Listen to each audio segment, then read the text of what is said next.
Hey guys, tonight we're doing something a little different. You've wandered into a very niche, but oddly dreamy, corner of history.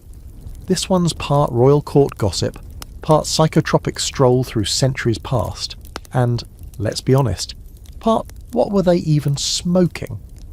You're about to tour the medieval world from the hazy heights of the royal elite, where incense swirls, flowered tinctures bubble, and the line between sacred ritual and recreational indulgence gets seriously blurry. You probably won't survive this, not because there's danger exactly, though, yeah, some of these ancient brews could kill you, but because you're a commoner stepping into places where kings and queens let their guards down. And sometimes their sanity. It's not all jewelled goblets and fur-trimmed cloaks. Sometimes it's a half-lit chamber, a hidden pipe, and a monarch giggling at the ceiling beams. So, before you get comfortable, take a moment to like the video and subscribe, but only if you genuinely enjoy what I do here. I don't want any pity clicks. Also, where are you watching from? Drop your city in the comments. Bonus points if you tell me what time it is there. Now, dim the lights, maybe turn on a fan for that soft background hum, and let's ease into tonight's journey together. You start in a hallway, stone walls, torches crackling, the occasional whiff of something musky you can't quite name. You're deep in a medieval palace, though which one, you're not entirely sure. There's something dreamlike about this place. You turn a corner and the scent intensifies. Clove, maybe? No, something more bitter, like henbane crushed underfoot. A servant scurries past, eyes wide, clearly avoiding a certain door. Naturally, you head straight for it. The chamber inside is dimly lit. Thick smoke coils in the air like lazy spirits. At the centre, a noble, perhaps a minor prince or an idle duke, leans back on a velvet divan, exhaling slowly from a long curved pipe. He doesn't look surprised to see you. In fact, he barely looks at you at all. His gaze drifts upward, toward the ceiling, as if the meaning of a life is hidden in the shadowy rafters. Welcome to the late 13th century, where imported herbs from the East are just starting to trickle into the European courts. Not everyone's on board, some see it as dangerous, heretical even, but curiosity always finds a crack. Crusaders brought back more than just relics and stories. They brought seeds, literally. Cannabis, opium, hashish, exotic spices with side effects that weren't strictly culinary. This early moment, the one you're standing in now, is the prelude to centuries of secret indulgence. You edge closer, pretending to admire a nearby tapestry. It depicts a hunt, but the stag's eyes look suspiciously human. You glance back at the noble. He's muttering something about golden trees in the wind, which, given that you're indoors and the windows are shuttered, probably isn't literal. One historical account, frustratingly vague as so many are, tells of an English lord whose manor stank perpetually of strange eastern leaf.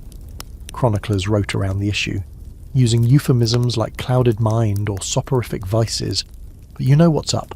The man had a stash, probably a good one, and he wasn't alone. The church, meanwhile, was torn. On one hand, intoxication was seen as a pathway to temptation. On the other hand, if monks could drink themselves silly on ale brewed in silence, who was to say a bit of herb now and then was any worse, especially if it was wrapped in spiritual language? Visions, they'd say. Meditative clarity. Sure, brother. Let's go with that. You step outside the chamber, and the air hits different. Cooler, cleaner, less complicated. A nearby window lets in moonlight, and for a moment you think you hear music. Not harp strings or lutes. Something softer, almost like humming. You follow it, because that's what we do here. We chase the weird. Down a spiral staircase and into another hall, you find an older woman, maybe a lady in waiting, standing beside a brazier. She's tossing herbs into the flames, muttering prayers. Lavender, mugwort, a bit of poppy seed. You recognise the scent now. It's sleepy, ancient. She notices you but says nothing, just nods. Some royalty didn't indulge directly, they surrounded themselves with it instead. An ambient haze of herb and oil. For dreams, for balance, for forgetting the things they couldn't control. You start to see a pattern here. These weren't parties, not always. Sometimes getting high was the only escape for someone born into a crown they didn't ask for. Imagine ruling a kingdom with chronic migraines and no Tylenol, or dealing with betrayal, plague, and siege while trying to keep a 1,000-year-old bloodline from collapsing. That pipe starts to make more sense, doesn't it? Here's your quirky fact of the night. Some medieval courts used pigeons to smuggle psychoactive herbs between castles. Little satchels tied to their legs, flapping through fog and arrows alike. One unlucky falconer recorded finding a dazed pigeon near a tower in Gascony, bag still attached, filled with what he called sleeping hay. No one questioned it too hard. Of course, historians debate all of this. Some argue that the presence of these substances doesn't prove widespread use, that it was medicinal, ritual, symbolic. But the evidence piles up.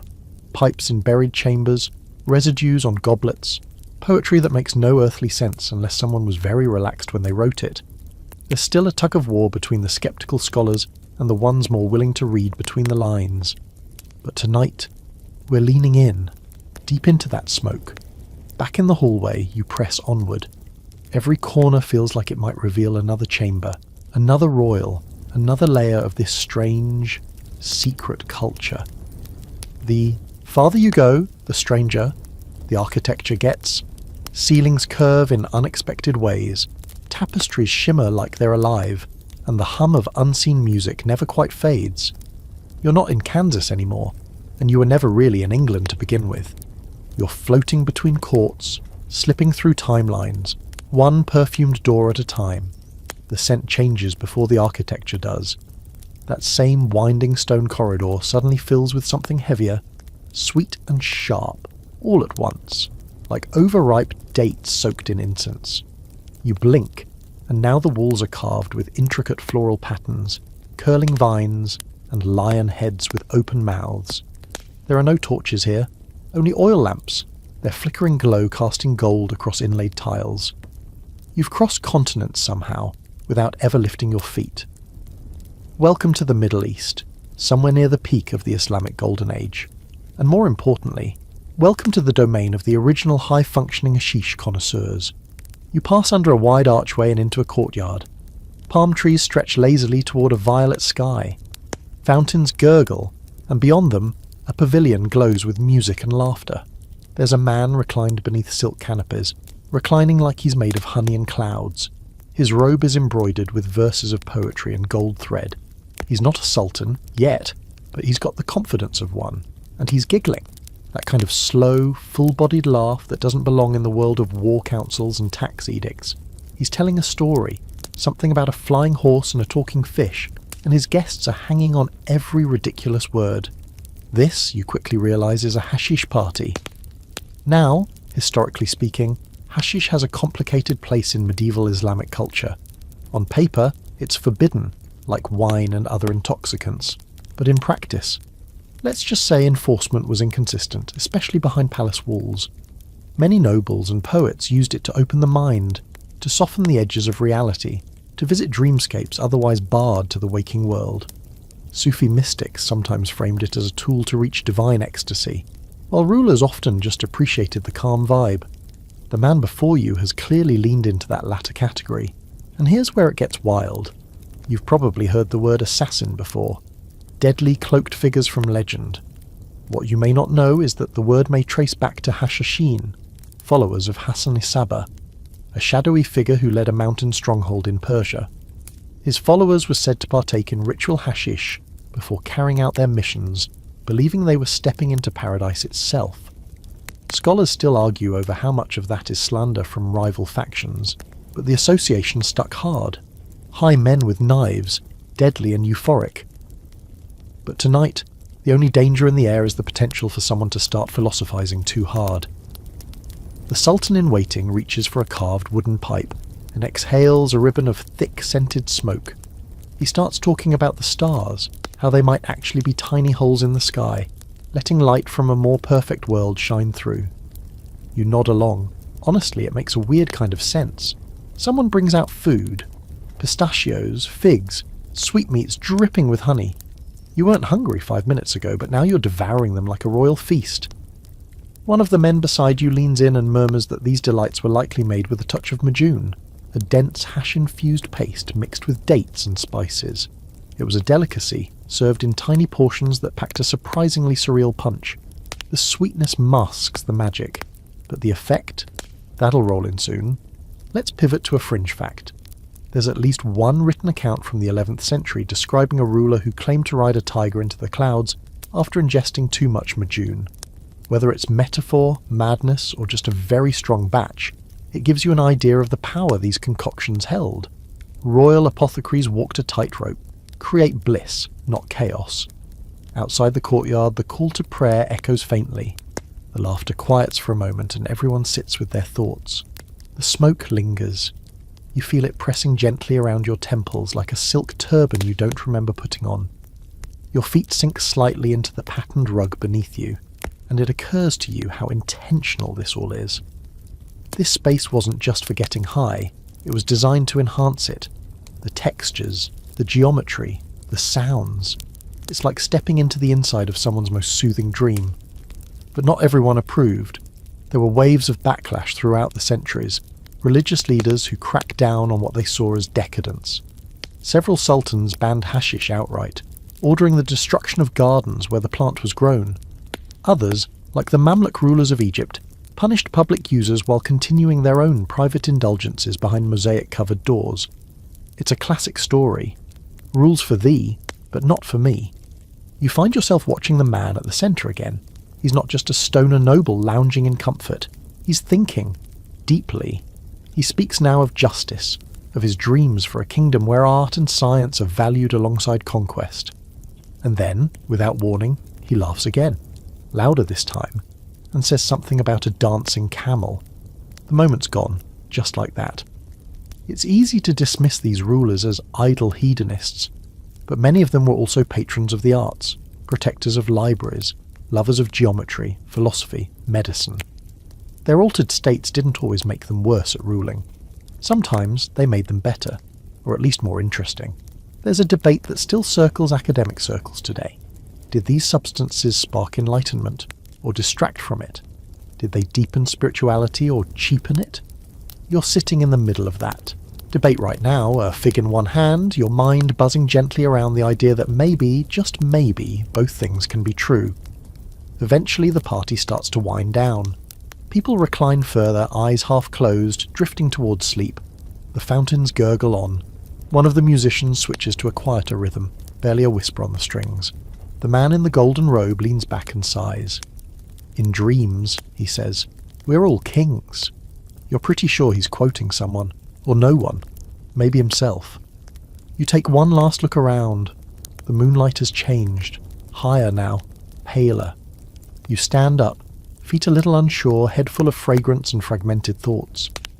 As you step out of the courtyard, the world folds again. The floral tiles become stone slabs. The sweet smoke fades into cool air. The courtyard is gone, but something in your chest feels softer, like your breath found a different rhythm there. One kingdom down. Many hazy thrones to go. You're back in Europe now, but just barely. The sea salt clings to your skin, and the winds are sharp, but inland the land softens. Rolling hills, vineyards twisting over old stone walls, and castle towers that loom like they've seen too much. You found yourself in the heart of 12th century Aquitaine, and the halls here echo with laughter, lute strings, and the sharp snap of someone not taking nonsense from anyone. This is the domain of Queen Eleanor. Yes, that Eleanor, Duchess, Queen, and at one point prisoner. But tonight she's not locked in a tower. She's reclined in her solar velvet robe draped like a storm cloud, and she's sipping something suspiciously strong from a tiny silver cup. You slip past the threshold, and immediately the air feels heavier, sweet with frankincense, but also something darker, earthy and spicy. At her side sits a small wooden cabinet, carved with roses, locked with a tiny iron key, and rumour has it that inside is the finest collection of opium tinctures this side of the Mediterranean. Eleanor, you quickly gather, is not a queen who needs permission to medicate, or to elevate. She raises an eyebrow at your presence but doesn't wave you off.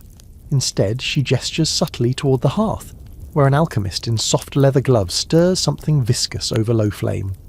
The queen likes her comforts calculated.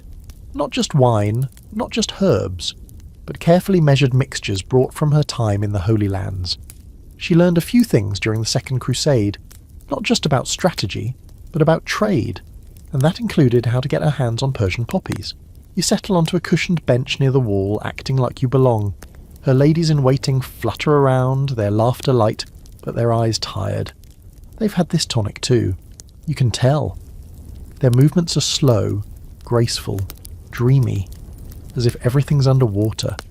One is reciting a poem in Occitan, something about a bird who sings until it forgets it's caged. The others nod, solemnly, and then they giggle. It's that kind of night.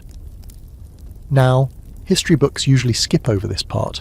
They'll talk about Eleanor's marriages, to Louis VII of France, and later to Henry II of England. They'll mention her beauty, her intellect, her political cunning. But they rarely mention her private apothecary, or her rumoured fondness for elixirs of repose, which is how her court physician described it in one extremely nervous letter. But think about it. This is a woman who spent decades being underestimated, shuffled between kingdoms, watched over, controlled. You don't survive that without a few rituals of your own.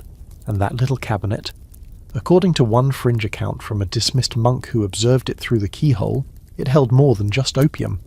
The drawer below, he claimed, contained ground henbane and dried belladonna berries, poisonous in the wrong hands, but in the right tincture and the right dose, a gateway to visions. The monk may have been trying to smear her name, or he may have just been jealous he wasn't invited. Tonight, Eleanor pours another tiny dose. She stirs it into honeyed wine with a silver rod, watches it swirl and sip slowly. Her eyes close just briefly.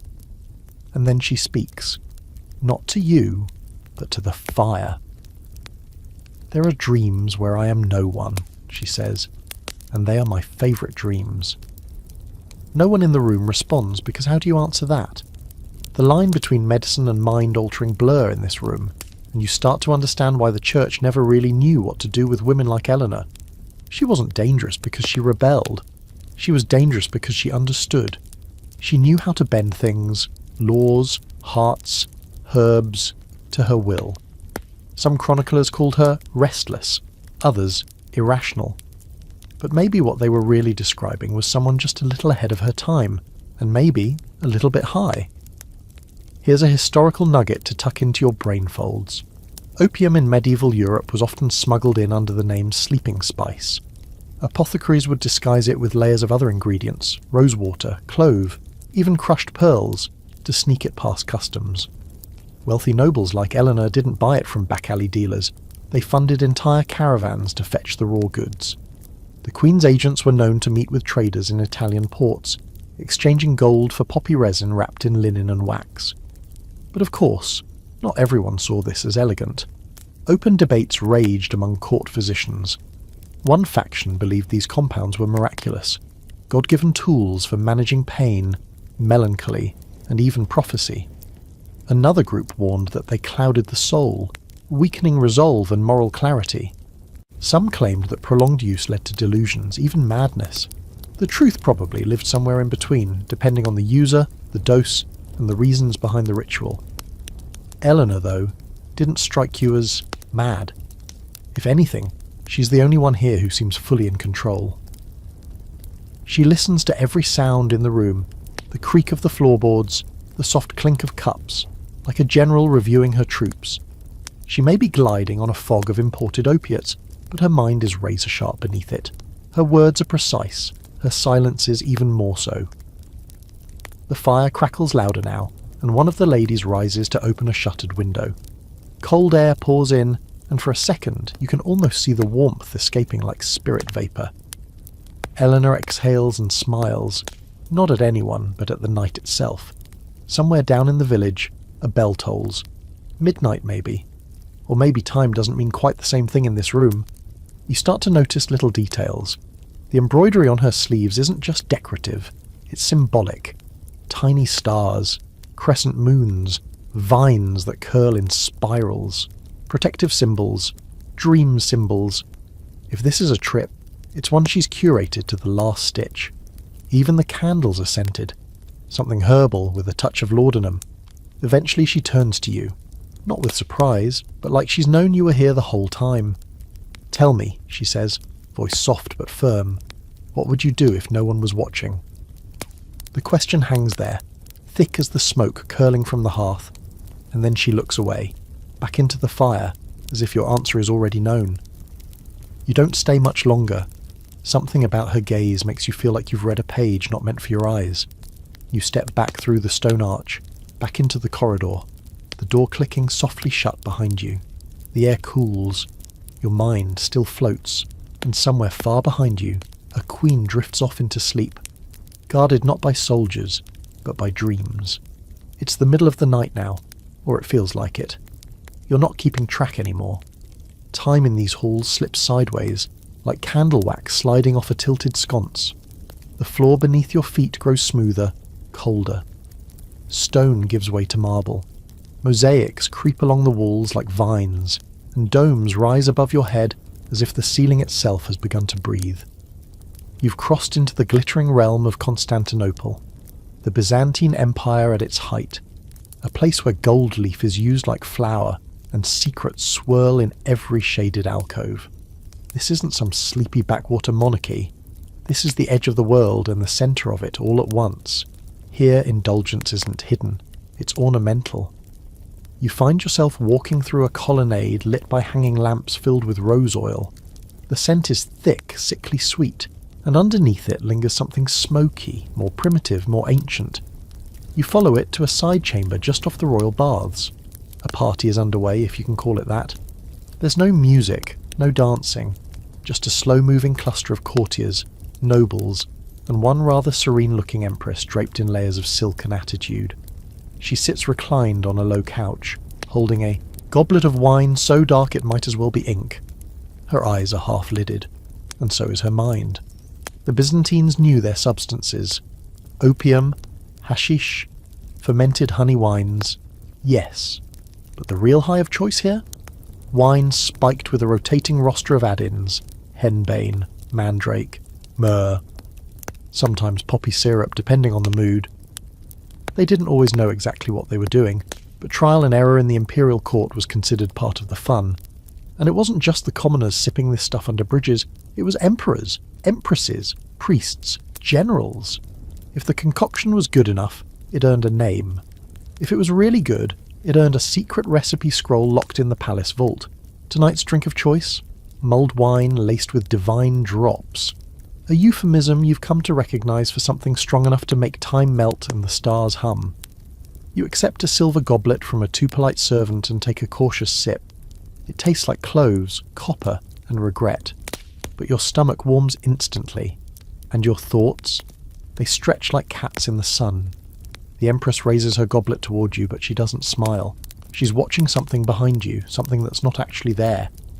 "He rides a lion," she murmurs, and his voice is thunder, but he weeps when he sings. You nod slowly, because what else can you do? The man beside her, a scholar maybe, or just someone rich enough to act like one, starts reciting from Homer. But the rhythm is all wrong. It's as if the words are swimming upstream, trying to escape his mouth. Here's a historical nugget that often gets swept under the velvet rug. Several Byzantine emperors maintained private apothecaries not for treating illness, but for enhancing visions of insight. Emperor Heraclius, according to a somewhat suspect Armenian chronicle, once confessed to seeing angels in the bathhouse steam, massive glowing figures instructing him on matters of war. Was he truly touched by the divine, or just sipping something a little stronger than wine? You start to notice the details now. The room's walls are inlaid with golden tesserae, tiny cubes of mosaic that shimmer in strange patterns when the lamplight shifts. They don't seem random. In fact, they seem to be moving. You blink. No, they're still. But for a second, they weren't. The patterns might just be art. Or maybe they're maps. Maybe this whole room is some kind of ancient code. A lady in waiting drifts by, her gown whispering across the tiles. She's humming a low, breathy tune that feels oddly familiar, like something from childhood, something sung to you in a fever. Her eyes meet yours for a fraction of a second, and they're too wide, too still. She's floating, you realise. Not literally, but close. The line between thought and speech, dream and waking. It's breaking down in here. Fringe fact time. A little-known Byzantine medical manual discovered in Fragments lists a preparation called wine of mercury. It contained no actual mercury, thankfully, but it did include extract of a nightshade, aged with cinnamon bark and figs. It was used supposedly to soften the soul before judgment. Some historians argue it was used in confession chambers.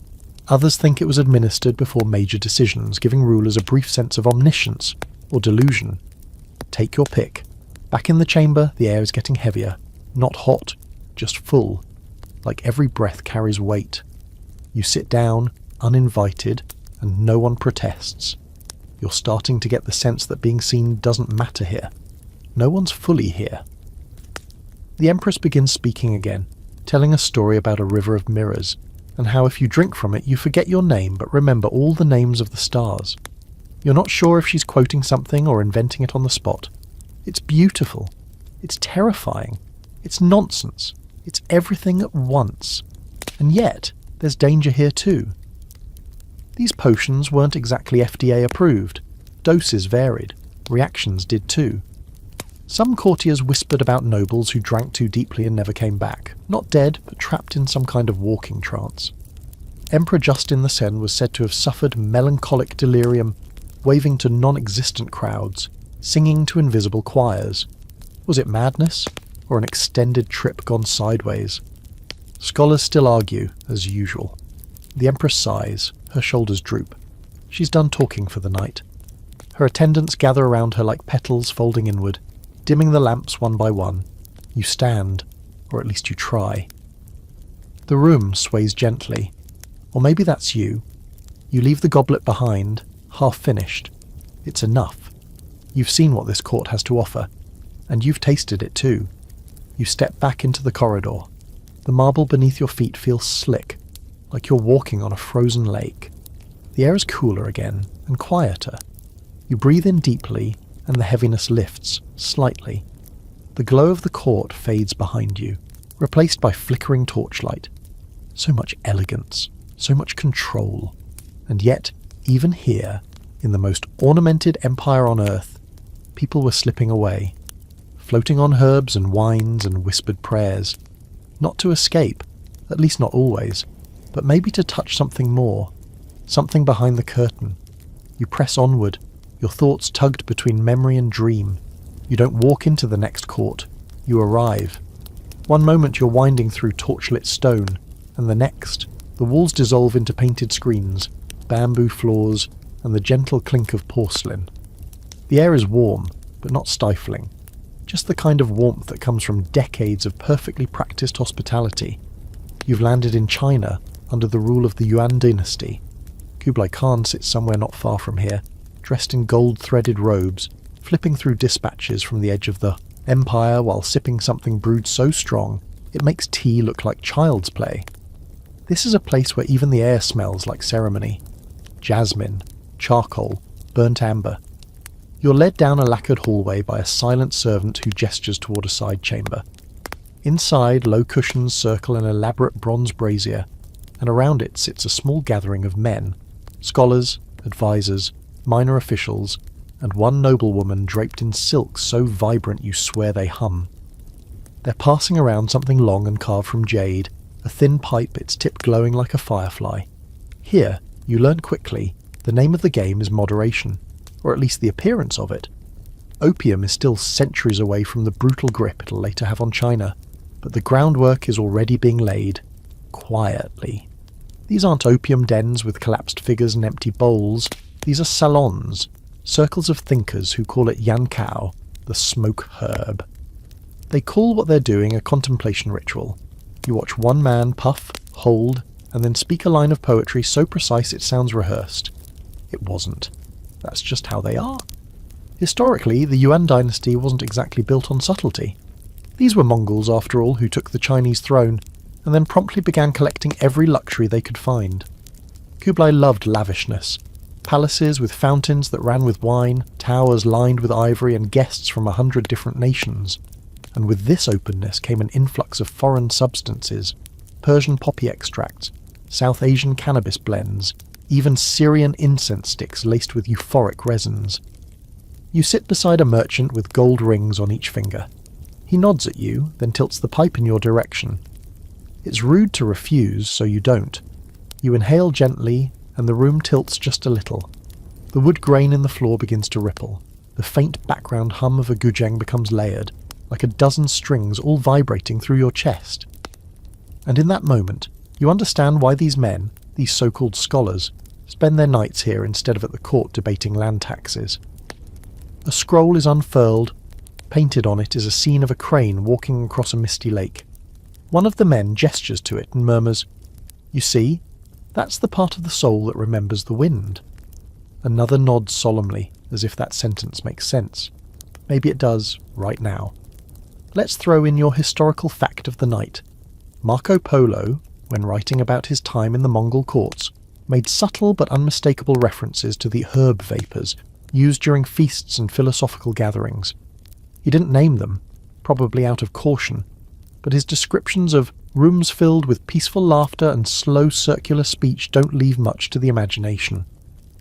What's interesting, and still debated among scholars, is whether the Mongol court used these substances as tools of diplomacy.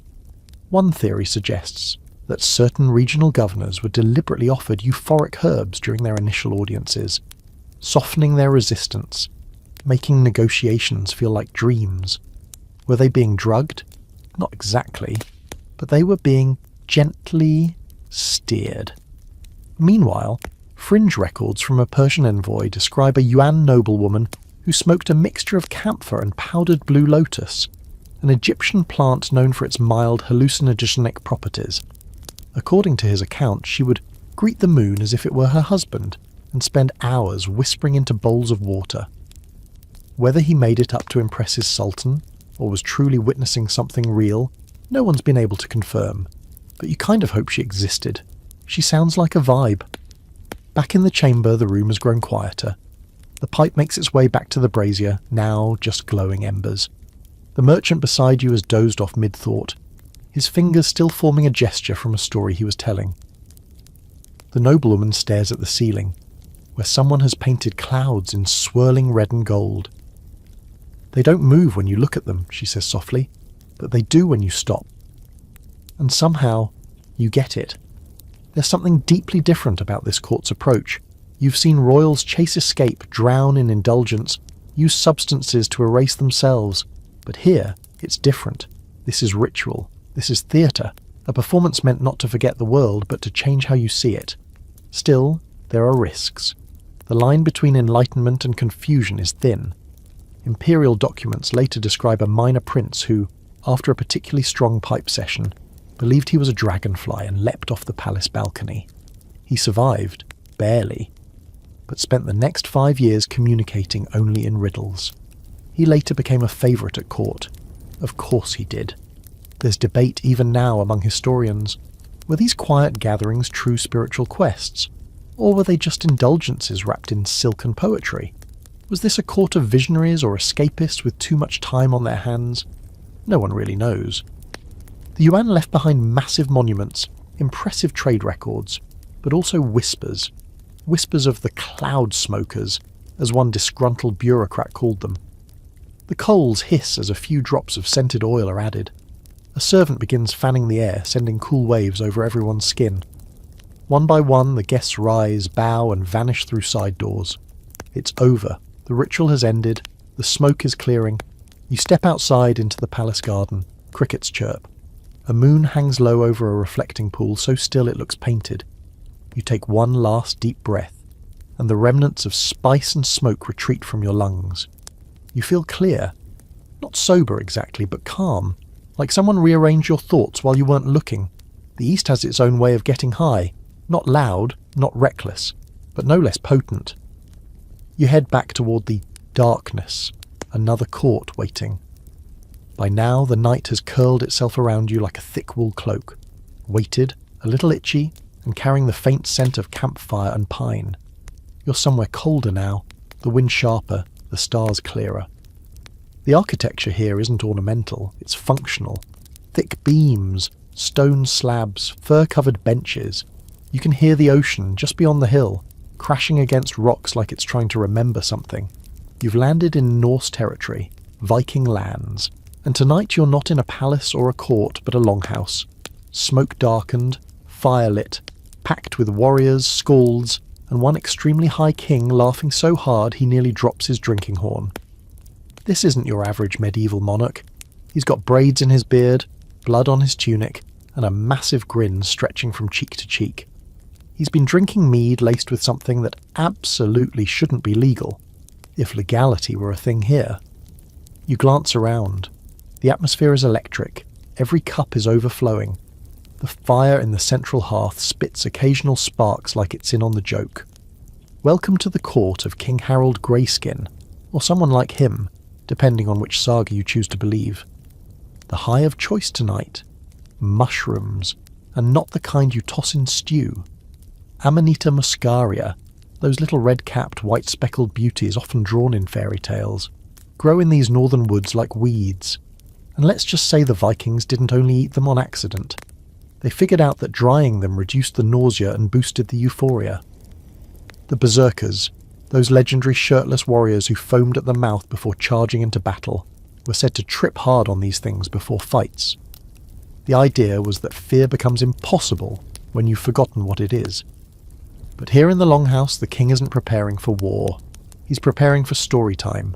He waves for silence, lifts his horn, and starts a tale about a serpent made of clouds who promised him invincibility after he danced naked on a frozen fjord. The whole room loses it. Someone falls backward off a bench. A dog barks at the wall for no reason. It's easy to think of Vikings as brutal, grim warriors, but there was laughter here too, and apparently hallucinogens. One Norse saga, usually glossed over by historians trying to keep things PG, mentions a red feast, where guests spoke with birds and wrestled trees they mistook for gods. Sounds like a good time or a warning label, possibly both. You're handed a carved wooden bowl. The liquid inside is thick, sweet, and smells vaguely of forest floor. You take a sip. Honey, moss, and a distant hint of panic. You brace yourself, but nothing hits right away.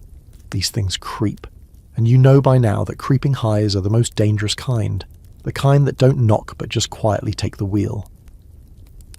A man next to you starts humming, low and rhythmic. A skald picks up a lyre and plays a tune so old it doesn't feel like music anymore. It feels like wind remembering a story. And then it happens. The fire pulses. The carved dragon heads along the beam seem to breathe. You look down at your hands and swear they're not yours for a moment, just borrowed gloves from some other version of you. Historical fact time. Archaeologists have found Viking drinking vessels with residue that points to herbal mixtures far beyond just mead. Juniper berries, wild mint, yarrow, and yes, fungi. The Norse had a relationship with the natural world that wasn't about control. It was about negotiation. If a plant could give you insight, or madness, or strength, it was respected, even feared. The king finishes his story with a sudden howl and slams his horn down, spraying mead across the fire pit. Everyone cheers. He leans back, sighing, and mutters something about the dream of Valhalla being a hallway with no doors. People nod like this is the wisest thing they've ever heard. Maybe it is. You're too deep in the fog now to tell. A fringe account found in a much-ignored 14th century Danish manuscript describes a Norse queen who brewed mushroom tea not just for fun, but for divination.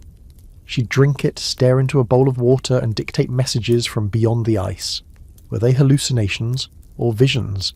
Even her advisors weren't sure. But some of her predictions apparently came true, including the death of a rival chieftain who laughed at her. Never laugh at a tripping queen. Noted. Meanwhile, scholars are still wrestling with the berserker mushroom theory. Some insist their rage came purely from adrenaline and ritual. Others argue there's just too much overlap between the reported symptoms: superhuman strength, pain resistance, and a tendency to scream at trees, and the known effects of Amanita muscaria. The debate rages on, but tonight, the mushrooms win. Back in the longhouse, things are starting to spiral. Someone is playing two flutes at once. A warrior tries to wrestle a wooden column, insisting it owes him silver. The king is now curled up with a wolfskin cloak, telling it that it's the only one who understands. You blink, and for a moment the shadows seem to lean in closer than they should. You're not afraid exactly, but reality is wearing a looser tunic than usual. You take a step toward the door, needing air. Outside, snow falls in slow spirals. The stars burn brighter than you've ever seen.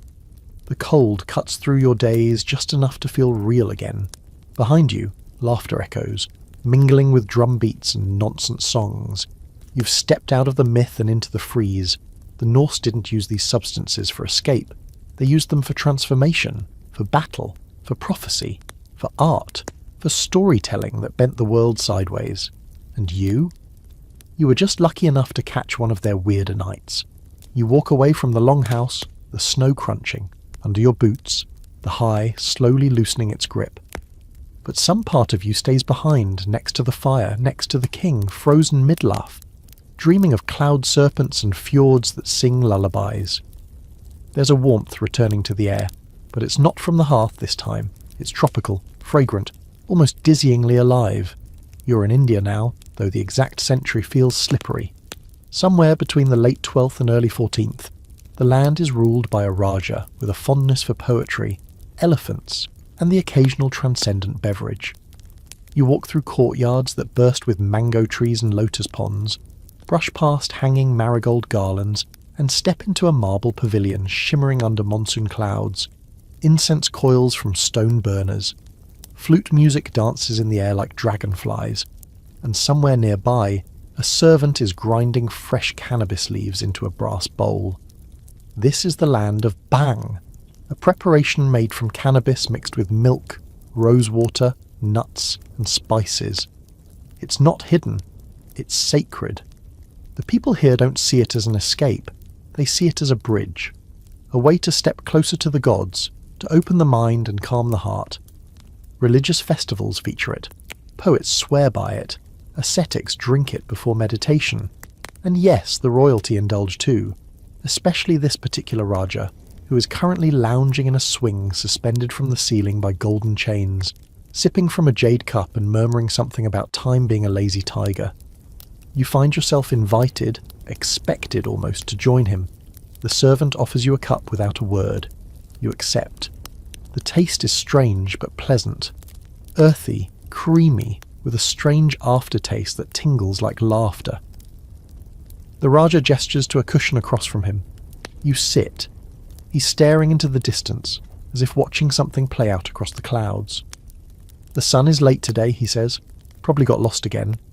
You nod because, yeah, maybe it did. The effects are gentle at first.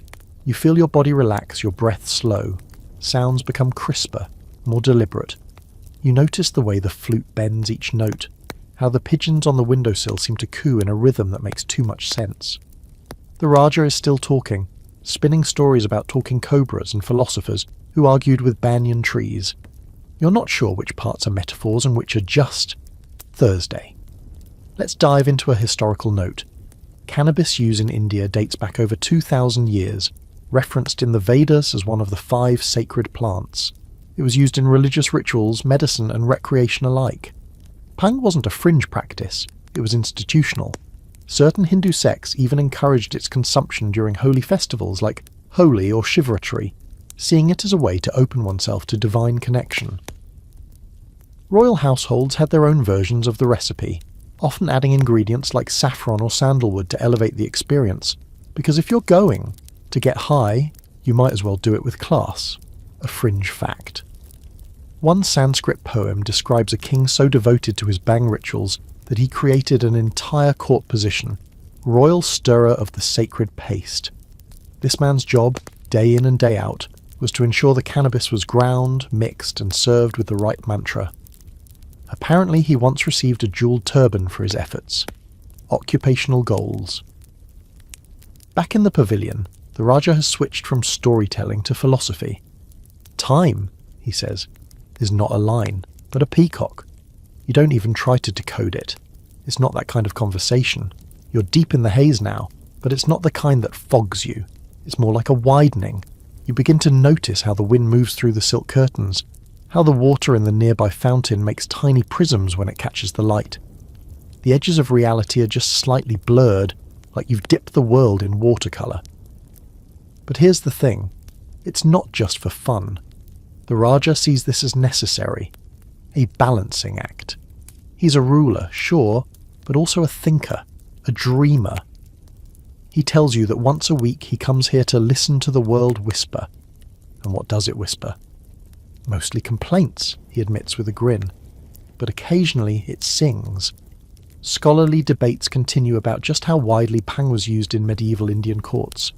Some argue it was more ceremonial, limited to festivals and religious events. Others point to records showing that royal physicians prescribed it for anxiety, pain, and even insomnia. There's mention of a Maharaja in Rajasthan who kept a daily journal, half court gossip, half philosophical rambles, and it's widely believed he wrote most of it under the influence of a particularly potent Bhang blend he referred to as the Green Guest. Unverified, but the handwriting gets noticeably weirder halfway through each page. The Raja offers you a second cup. You politely decline. He chuckles, appreciating your restraint, or maybe just amused that you still think you have free will. A parrot on a perch overhead begins reciting what sounds like a poem, something about mangoes and mortality. The Raja nods solemnly. He understands, he says. Eventually the shadows stretch across the floor, and the servants begin closing the shutters. The sky turns pink, then purple, then something without a name. The high isn't sharp. It fades like perfume, leaving warmth and a kind of soft emptiness behind. The Raja stands slowly, his silk robes rippling like water, and says, "I must go judge a poetry contest, or maybe a mango-eating contest. I forget which." He walks off, humming to himself. You remain seated for a moment longer. The pavilion is still, quiet, perfumed. You feel lighter, like your thoughts have been rinsed clean. Maybe that was the goal. Not escape, not ecstasy. Just a chance to reset. A break from the burdens of empire and identity. Outside, the courtyard blooms, with the scent of jasmine. You take one last look at the swing, the jade cup, the bird still muttering verse to itself. Then you walk out into the humid dusk, another thread woven into the global tapestry of royal indulgence. In India, the high isn't hidden. It's holy. The quiet is thick when you re-emerge. Not peaceful, thick, like cotton stuffed into the cracks of the world. You're somewhere colder again, higher in elevation. The stone under your feet is darker, the corridors narrower, tapestries hang limp against damp walls, and there's a stillness in the air that hums just under the surface, like something's off, but no one will admit it. You're in Castile now, early 16th century, and the castle belongs to Queen Joanna, though here most call her something else, Juana la Loca, Joanna the Mad. But what they don't say, not out loud, is that madness has many flavours, and not all of them come from the mind. You enter her private quarters, or what's left of them. The furniture has been moved into corners, the mirrors are covered with cloth, candles burn low but never go out. She's not here right now. She's in the chapel, they say, whispering prayers to a husband who's been dead for years. Or maybe she's asleep, or walking the halls barefoot, muttering to ghosts. Depends who you ask. The stories about her change like weather, but what doesn't change is this. Every apothecary that served under her reign kept unusually detailed notes about mixtures, syrups, herbs, imported oils, tinctures from Flanders, poppy seed infusions from the south. One report mentions her drinking a nightly, soporific cordial of violet and hemp, stirred into honeyed wine. Another lists henbane drops for disquieted mind and trembling vision. None of it was strictly outlawed. Most of it was recommended. But when mixed, and taken too often, well, the mind begins to float, and float too far. You finally find her, curled in a chair by the window, staring into a night that doesn't appear to be offering her much back. She doesn't startle when you approach. Her fingers grip the armrest like it's keeping her from drifting away entirely. She's dressed in mourning clothes, black, layered, suffocating, and at her feet, a small brass tray, 3 empty cups, 1 half-full bottle of something dark and glossy. Her cordial, you suspect. She speaks suddenly, voice low and papery. He visits sometimes, she says, but not as he was. He hums now, always humming. She doesn't explain who. You don't need her to. Everyone knows she adored her husband, Philip the Handsome, and when he died young, maybe from illness, maybe poison, something in her shattered. Or so the story goes, but here's where it gets messy. Because what if she wasn't mad? Or not fully? What if the medications, the tonics for nerves, the elixirs to calm her wandering humours were doing more than anyone intended? Some scholars now believe Joanna may have suffered from postpartum depression. Others argue bipolar disorder. But there's another camp, smaller, less official, that suggests the very people trying to heal her were quietly sedating her into passivity. And worse, calling the side effects symptoms. Fringe fact of the night. One court record references a mysterious figure known only as the Flemish pharmacist, a man who visited the Castilian court several times under various names. His concoctions were said to soften grief and lengthen sleep. He disappears from history shortly after Joanna's confinement began. His existence isn't widely acknowledged, but if real, he may have been one of the first quiet architects of pharmaceutical power in European royal courts. She speaks again. The bells, they lie. They tell me it's morning, but I know it's not. You don't correct her. The room feels timeless, like you're stuck in a clock that only ticks backward. The shadows on the wall haven't moved since you arrived. Or maybe they have, in ways too subtle to track. Let's pivot to the politics for a second. Joanna's father, Ferdinand, and later her son, Charles Fusbith, both had vested interest in keeping her unavailable. As long as she was officially mad, she could not rule, she could not resist, she could not interfere, and so she was locked away, for decades, fed potions, given treatments, left to sit in her velvet prison while Europe moved on without her. Her hands move now, tracing something invisible in the air, a pattern, a memory.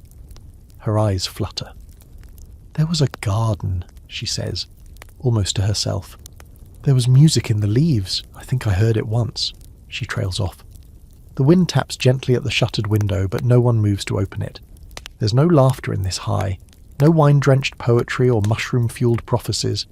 This is the dark end of indulgence, the place where medicine becomes manipulation, where grief is dosed into compliance. And still, there's something tragically beautiful here. A woman clinging to memory, to love, to whatever splinters of self she can still find between the syrupy fog of her royal regimen. You step back quietly, unwilling to disturb her further. The air outside her chamber feels sharper, like it's been waiting to breathe again.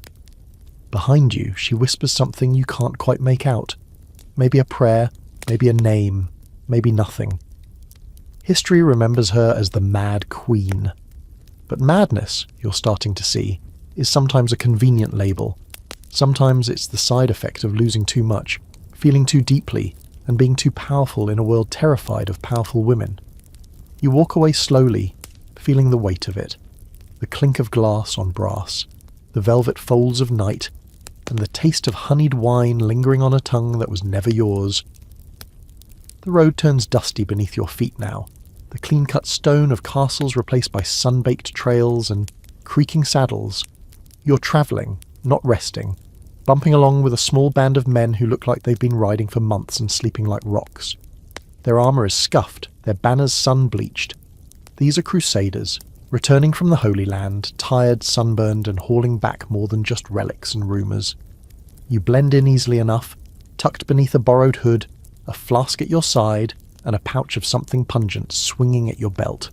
You're not headed to a palace this time. You're riding with knights who've seen miracles and massacres, and aren't entirely sure which was which anymore. Their stories are vivid, chaotic, and as the sun dips low and the horses slow to a trot, one of them finally unslings a small leather satchel and says, "All right, let's see what the holy herb can really do." The others chuckle like it's an inside joke. You realise quickly that tonight won't be about prayer. This is where things get strange. The Crusades weren't just military campaigns. They were massive cultural exchanges. And while much of what came back was stained with blood or dogma, some of it was green, fragrant, and very much alive. Hashish, in particular, made its way from the Islamic world into Europe tucked in saddlebags sewn into cloaks, or simply shared in the quiet hours between battles by men too exhausted to care about blasphemy. Tonight, the group makes camp beneath a cypress tree. The sky above is vast, a dome of stars that seems to pulse. A fire crackles to life, and from that satchel, the night, clearly not new to this, produces a curved pipe, a small ceramic jar of dark resin, and a flint. No ceremony, just routine. You watch as he heats the bowl, takes a long drag, and exhales something that smells sweet, earthy, and oddly spicy. He passes it around. No one refuses. One knight, barely 20, and with a face too young for the scars it holds, begins to hum under his breath. Another strips off his breastplate and lies flat on the ground, arms splayed, whispering, "I can feel the earth breathing." No one mocks him. They all understand. Hashish was known to some crusaders as herba mirabilis, the miraculous herb. It dulled pain, quieted nightmares, let them forget what they saw in Antioch, or Acre, or whatever corner of hell they'd barely limped out of. And for some it was more than an escape. It was a portal, a strange, smoky doorway to a reality where none of it had ever happened, where they weren't killers, where the blood had never dried on their swords. Your turn comes. You take the pipe, inhale gently, and the world softens. Sounds pull apart like taffy. Firelight turns to golden syrup. The leaves above shimmer like tiny stained glass windows. The nights begin to tell stories. Real ones, maybe. Or just hashish-fueled visions. A tale of a dog who walked into a mosque and came out glowing. A vision of the Virgin Mary dressed in chainmail. One man swears he spoke with a lion who told him to go home and become a beekeeper. That one gets a genuine laugh. Here's your historical breadcrumb. While European chroniclers often wrote in vague terms, Middle Eastern sources were clearer. They accused crusaders of indulging in local pleasures under the guise of diplomacy, hashish, wine, and sun-tempered women, as one text delicately put it. But the herb was what stuck. Knights started crafting crude pipes, mixing their smokes with wine, even rubbing the resin into wounds as a kind of magical balm. It wasn't just about getting high. It became a kind of grim sacrament. Fringe fact: one knight, Hugo of Montferrat, reportedly claimed to have received a divine message while high on hashish, instructing him to abandon the crusade and open a hospice in the Alps. He did exactly that, and the hospice still stands today, though no one advertises the hashish part. Scholars have long debated whether these stories are exaggerated. Some argue the hashish tales were invented to discredit the Crusaders' discipline. Others point to archaeological finds, pipes, scorched bowls, resin traces in flasks, that suggest real, widespread use. The truth is probably a hazy middle. Some men saw it as sin, others as salvation, and many as simply the only way to sleep through the screams. Back at the campfire, things have slowed. A knight strums a lute, the same 4 notes over and over. Another is weeping quietly, holding a coin between his fingers like it's the only thing anchoring him to earth. The leader, the one with the satchel, sits with his back to a tree, eyes closed, murmuring something in Latin that sounds suspiciously like a nursery rhyme. You look around, and for a moment, you see them not as warriors, but as broken boys pretending to be steel. The high strips away the myth, the armour, the holy fury. What's left is fear, and humanity, and a little laughter. Eventually the fire dims, blankets are pulled over shoulders, the pipe is tucked away, and in the hush before sleep one voice whispers, "Do you think God ever gets tired of watching us?" No one answers. It's not that kind of night. You drift a little ways off, lying on your back, staring up at a sky that refuses to stay still. The stars shift subtly, drawing patterns only you can see, shapes that make no sense, messages from something older than crusades and kings. You let them wash over you. In the end, you realise this herb wasn't about glory or sin. It was about endurance. A thin thread of comfort in a world that had ripped open. Something to hold when nothing else made sense, and so the nights sleep. Not dreaming of Jerusalem or God or even home, but of silence, of peace, of a world they might have imagined under that tree lit by firelight and wrapped in smoke. The world has gone quiet again, but not the soft, reverent quiet of a court before a king enters. No, this is the heavy, sick kind. You're in a city gripped by the Black Death. Somewhere in Central Europe, mid-14th century. The streets are empty, doors are marked with chalk, and the bells never stop ringing. Everything smells of vinegar, smoke, and desperation. You walk past shuttered windows and silent bakeries. No children laughing, no vendors yelling, just the echo of your own footsteps and the slow creak of a cart carrying someone no longer breathing. You duck into a side alley, trying to get out of sight. This isn't a safe time to be wandering around, and it's definitely not the moment to be snooping around royal chambers, but that's exactly where you're going. Because even in the midst of pestilence, some people manage to live in an entirely different world. And those people? They're up in the manor house, sipping poppy syrup and pretending the world outside isn't crumbling. You reach the heavy wooden door. Guards glance at you, barely alert. The sickness hasn't touched this place. Yet. You enter. Inside, it's warm, perfumed, and entirely disconnected from the hell outside. Rich tapestries hang on the walls as if fabric could somehow block out death. The nobles here walk slowly, not out of grace, but because their limbs are heavy with laudanum, the fashionable medicine/escape hatch of the era. And at the centre of it all is the Countess. She lies on a divan beside a roaring fire, face pale, hair coiled like a gilded question mark. Her goblet glitters, filled with what looks like red wine but smells faintly of poppies and something medicinal. You recognise the look in her eyes. Not panic, not grief, just softness. Not entirely here. Poppy syrup, known to medieval apothecaries as diacodium, was everywhere during the plague. Sold in markets, brewed in monasteries, recommended by physicians. It was said to ease pain, settle the nerves, and help the sleepless drift away from their dread. In theory, a medicine. In practice, a coping mechanism. And in some cases, like this one, a preferred way to spend the apocalypse. She notices you but doesn't flinch. Instead, she tilts her head and says, "It's all just smoke now, isn't it?" You nod. Smoke is all anyone has. The air is thick with incense, rosemary, myrrh, and burnt orange peels. The theory was that sweet-smelling air could protect you from the plague, and maybe, on some level, it did. If not the disease, at least the terror. You take a seat across from her, and someone silently brings you a small cup of the same syrup. Thick, sweet, and floral, like drinking a funeral bouquet. You sip slowly, your throat tingles, and then the edges of the room start to blur. Not spin, just soften, as if the fabric of reality is letting go a little. Let's talk history. The Black Death wiped out an estimated 1/3 of Europe's population between 1347 and 1351. Mass graves overflowed. Priests stopped answering doors, and nobles, those who could afford it, barricaded themselves inside their estates and tried to wait it out.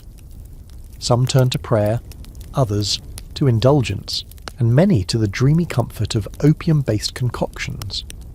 Laudanum wouldn't be officially named for another few centuries, but the base was already here. Wine or spirits steeped with poppy extract, sometimes laced with herbs like valerian or nutmeg. One fringe account buried in a letter between two Florentine nobles describes a group of courtiers who refused to wear masks, carry posies, or observe any of the necessary precautions. Their reason: the juice of the sleep flower, as they called it, would shield them, not from illness, but from the awareness of it. If death was coming, they said, let it find them dreaming. The Countess beside you begins to hum softly. Her eyes drift toward the fire, reflecting gold. "The dead are quiet," she murmurs. "They don't argue anymore. Maybe we should join them." You can't tell if she means it literally or if she's just deep in the syrup, probably both. There's a doctor at the far end of the hall sitting on a stool and scribbling notes. Not about treatments, about reactions.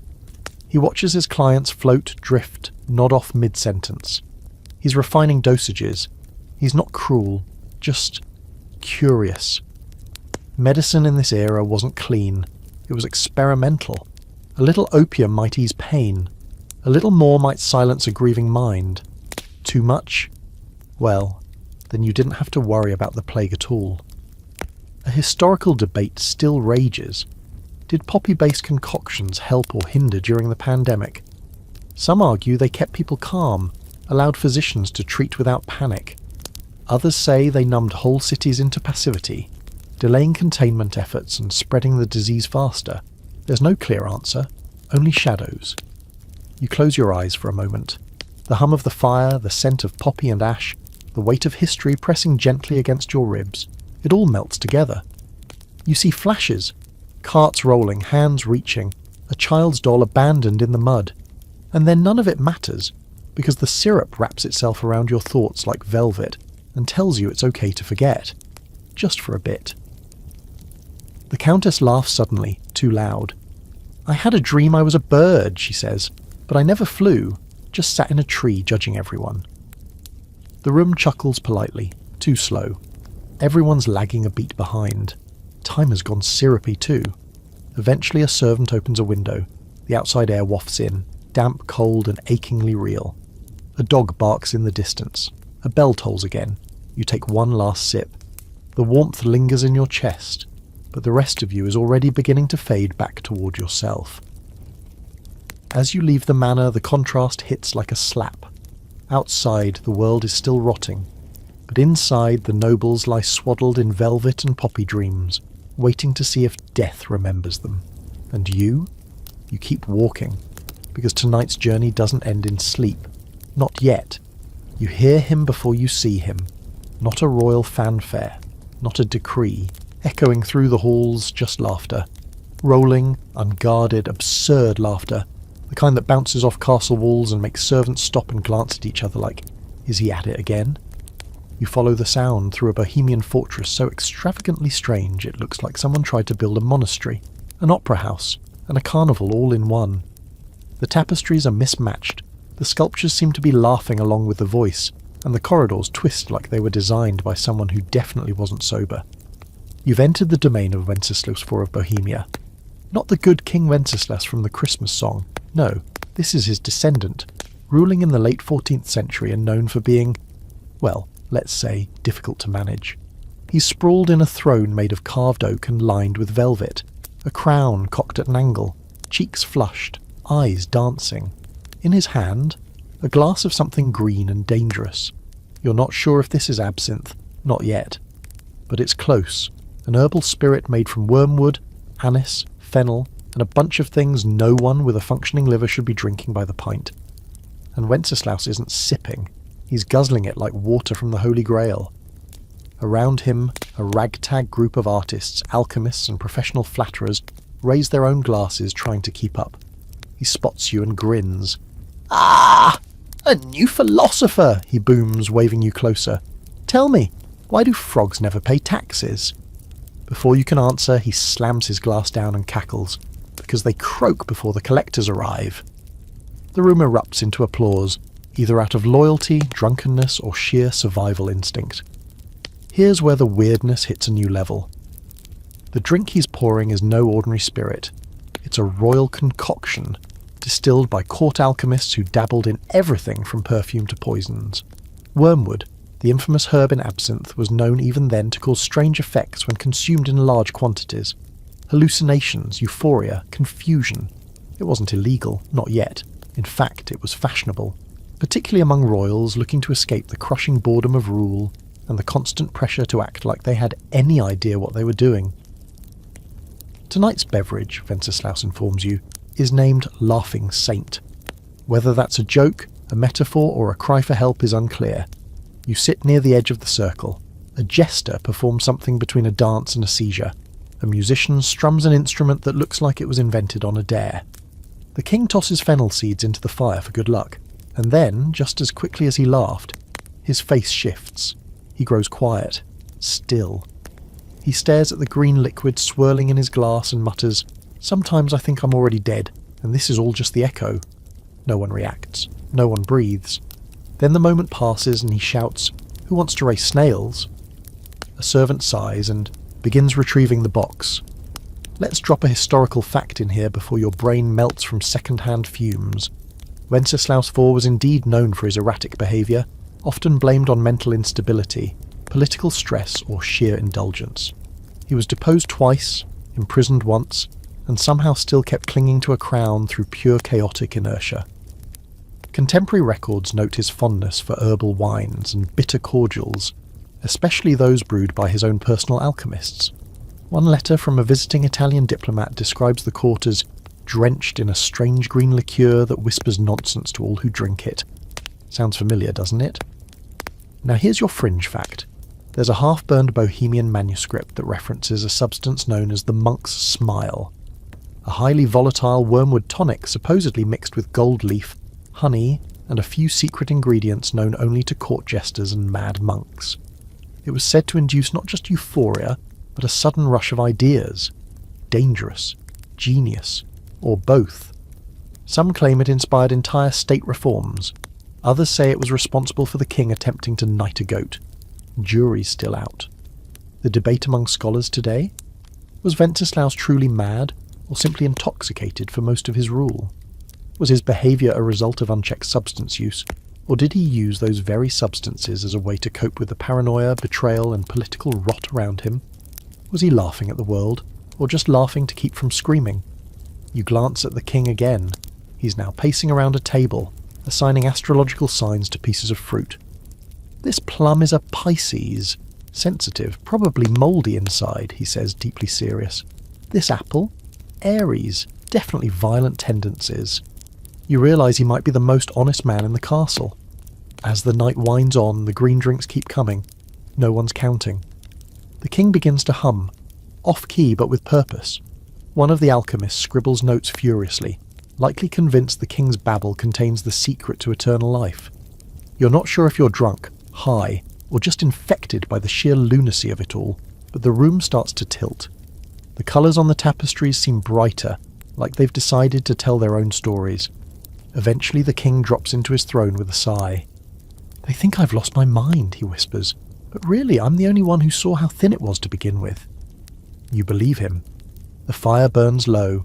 The jester sleeps in a heap of bells and velvet. The musicians have given up. The bottle of Laughing Saint is nearly empty. You stand and quietly step out into the night, the cold air slicing through the haze. Behind you, a king rules his own tiny kingdom of chaos and hallucination, where everything makes sense, just not to anyone sober. And honestly, it's hard to blame him. The laughter fades behind you like smoke dissolving in wind. The world outside is colder now, sharper, with that unmistakable hush of moneyed secrets. You've stepped into France, late 17th century, but this isn't the France of grand processions and powdered glory. This is behind the curtain, the backstage of Versailles. A masquerade not of nobles dancing under chandeliers, but of masks covering more than just faces. You're in the middle of a poudre party, one of those peculiar late-night gatherings where powdered wigs and powdered herbs blend into a fashionable blur of glitter, perfume, and just enough sedative to keep royal anxiety from toppling the throne. You're ushered through a narrow side passage by a valet who doesn't speak, but seems deeply unimpressed by your existence. The door at the end opens not to a ballroom, but to a gilded salon full of cushions, crystal snuff boxes, and a group of powdered aristocrats who look far too serene for people 3 glasses into the apocalypse. The air is dense with rosewater, cinnamon, and something under it all. Something sharper, root-like, and just a little dangerous. You've walked straight into France's forgotten high society drug scene. It smells like sugar and vice. A woman in an impossibly wide gown beckons you over. Her cheeks are rouged to the gods, and her voice is a whisper painted in silver. "You've never tried the rose," she purrs. You assume she's speaking metaphorically. She is not. She produces a tiny box, flicks it open, and reveals a pinkish powder so fine it seems to float of its own accord. "Snuff," she explains, "with just a kiss of paradise root." You've heard of snuff before. Ground tobacco sniffed through the nose, a common vice in European courts. But this version, it's been enhanced. The aristocrats here are mixing traditional tobacco with psychoactive herbs from across the globe.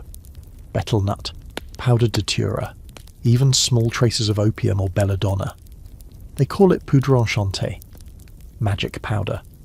Royal pharmacists claim it helps with headaches and melancholy, which of course is code for "This will turn your brain into a chandelier for 6 minutes. You accept a pinch. It hits fast. No burn, just an expansion. Your thoughts become velvet ropes uncoiling. The ornate mirrors in the salon seem to flicker, not with movement, but with intention. The faces around you drift, smiling, nodding, powdered into oblivion. One man is reciting Latin backwards, another is tracing the same line on a tapestry like it holds a message. No one questions this behaviour. It's encouraged. Let's dig into some historical truth here. The French nobility were obsessed with their powders.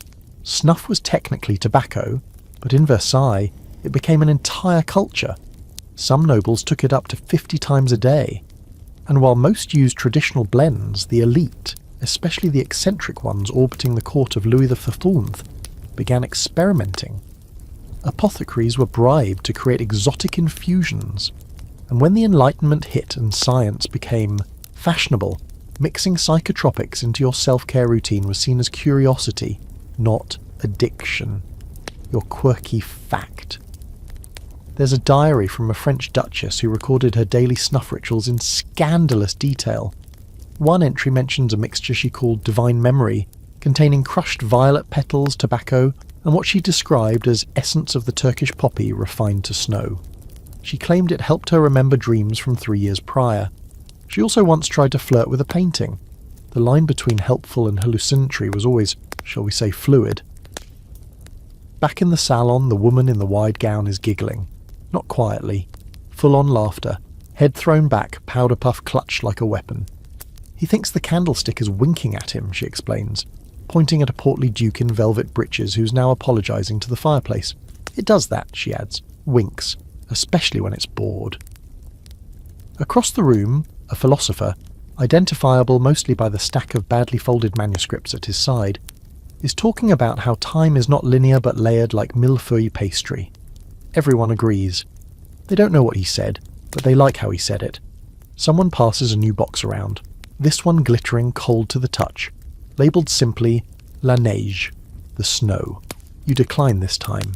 Even you know when a powdered party might turn from amusing to too immersive. Here's the open debate still plaguing historians. Were these parties widespread or fringe? Some argue they were limited to small scandalous circles, part of the libertine elite who dabbled in everything. Others suggest the use of enhanced snuff and herbal narcotics was far more common than we think, simply disguised as medical treatment or spiritual remedy. Given the amount of documentation that doesn't exist, it's hard to tell. But between the paintings, private letters, and confiscated recipes, there's enough smoke to suspect a very spicy fire. As the hours melt away, the salon takes on a dreamlike tone. The mirrors stretch slightly. The floor seems to breathe. One noblewoman is trying to read fortunes in the bubbles of her champagne. The fireplace coughs out a strange spark. And someone begins reciting poetry in a made-up language that somehow still moves you to tears. Eventually a bell rings somewhere deep in the estate, either the signal for dawn or just a sound someone paid to have installed, because they liked how it felt in their bones. The guests begin to gather their wigs, adjust their jewels, and drift out of the salon like feathers caught in a draught. No one stumbles, no one speaks too loudly. They're floating, clouded, elegant, lost in their own scented little universes. You exit last. The halls are quiet now, but still scented. Rose, lavender, tobacco, and just the faintest hint of poppy. A footman nods to you in the corridor. You're still masked, still anonymous, still lingering in the afterglow of powdered dreams. As you step out into the pre-dawn chill, your breath curling into the pale air, you realise something about these people. They weren't escaping. They were reinventing, one sniff at a time. Reality too dull? Tweak it. Too sharp? Powder it. Too cruel? Perfume it and laugh. It's not denial. It's aesthetic survival. There's a painting you've seen before, somewhere in a museum gift shop, probably on a tote bag. It's a swirl of colour and madness, a man playing a harp with a fish, bodies tangled in ecstatic weirdness, oversized birds feeding humans berries out of metal spoons. It's Bosch's garden of earthly delights, and you've always thought it looked like a dream someone tried to paint and failed halfway through, which somehow made it more accurate. But now, standing on a mosaic path in the garden of a 15th century Flemish nobleman's estate, you realise it may not have been just a dream at all. It may have been a memory. This place is not a royal court in the strictest sense. The man who owns it is no king. He's a wealthy patron, a collector of oddities, and a dabbler in things no one in the church would publicly approve of. He doesn't rule anyone but himself and a house full of painters, herbalists, poets, and musicians who all look like they haven't had a sober conversation in years. You're handed a goblet before you can even say hello. The drink is green, viscous, and smells like tulips left too long in the sun. The host appears, a wiry man in a cloak stitched with silver thread and embroidered insects. He greets you as if you're an old friend and immediately launches into a monologue about the sacred geometry of toadstools. You nod like this is normal. Because here it is. This is one of many scattered courts of pleasure and strangeness that existed in the cultural soup of late medieval Europe. Wealthy nobles who used their estates as temples to aesthetic experimentation, philosophical hedonism, and quite often hallucinogenic horticulture. You're standing in a garden grown specifically to get people high. Not a theory, not a metaphor. A literal cultivated maze of psychoactive plants, curated for introspective wandering, as your host puts it. You take a walk through it. The path is lined with foxglove and datura, belladonna and henbane. Everything toxic, enchanting, or mildly fatal is here, and it's all flowering. Vines curl around sculptures shaped like hybrid beasts. Birds squawk from gilded cages hung at weird angles. You pass a fountain carved like a woman drinking her own reflection. You'd ask what any of it means, but the drink has started to kick in. Your body goes warm. The air becomes thicker but not heavy. You blink, and the colours don't just brighten, they hum. The garden tilts a few degrees left. Or maybe you do. You realise that what's happening is exactly what it's supposed to do. This garden wants you disoriented. One of the staff, a barefoot woman in a gown made entirely of ivy, leads you to a small chamber behind a lattice of trellised vines. Inside are cushions, books, and what looks like a mural of planets swirling into the mouth of a fox. You sit, and she begins to read aloud in a language that sounds like Latin if it had been rewritten during a thunderstorm. It doesn't matter. The tone of her voice folds over you like warm fabric. Let's dig into a historical whisper. While mainstream history focuses on war, politics, and plagues, there was a quieter revolution happening in places like this. A psychedelic renaissance hidden beneath layers of respectability. Certain elite households had private apothecaries, not just for medicine, but for mood. Curated experiences, dream spaces, and spiritual quests facilitated by plant-based substances. The garden you're in now, it's modelled on medieval herbals and alchemical diagrams, where each plant is placed not just for beauty, but for effect. It's a living spellbook. Fringe fact time, a marginal note found in a Flemish manuscript written in a shaky hand on the back of a devotional text, describes a pleasure garden in which the air itself carries songs, and speaks of a night where nobles feasted on dream flesh and wine that bled stars. The entry was unsigned, and no one knows if it was a hallucination, a parable, or an actual event. But it's been cited as possible evidence of noble circles experimenting with controlled psychedelic experiences for spiritual or artistic insight. Back in your current reality, which is growing increasingly flexible, the host returns. He gestures to the ceiling, where coloured glass casts shifting patterns across the floor. This is what God sees, he says, when he forgets himself. You try to respond, but words are lazy now, stretching too far before they arrive. He doesn't mind. He pours more of the green drink. It's made with wormwood and dreamseed, he adds, whatever that is. The air in the room ripples. You see shapes in the corners that shouldn't exist. You're not scared. Not exactly. It's more like being inside a painting that keeps repainting itself. Your mind feels soft around the edges, like it's being gently rewritten. The ivy-gowned woman is humming now, and you swear you understand what she means, even though there are no words. Here's the debate among historians. Were these gardens really intended for altered states? Or were they just eccentric landscaping choices made by overpaid artists and lonely nobles? Some scholars argue that the inclusion of so many toxic or psychoactive plants was accidental or symbolic.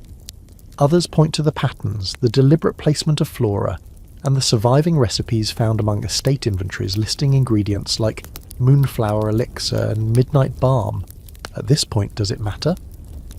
Eventually the garden begins to unwind. Not physically, just energetically. The light dulls. The strange clarity you had starts to fade, replaced by the soft itch of your thoughts returning to their usual forms. You step outside the trellised chamber and find yourself back near the entrance. A servant smiles at you gently, placing a cold cloth in your hand. You didn't even realise you were sweating. The host waves farewell with a grin. "Don't worry," he says. "You never really left, and you never really arrived either." You walk out of the estate into a dusk that smells like crushed herbs and secrets. The real world looks flatter now, duller but quieter too.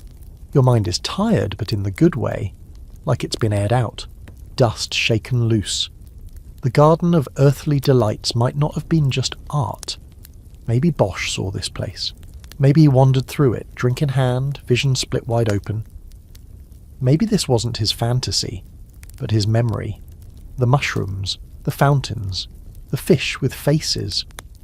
And maybe, just maybe, you've been here before too.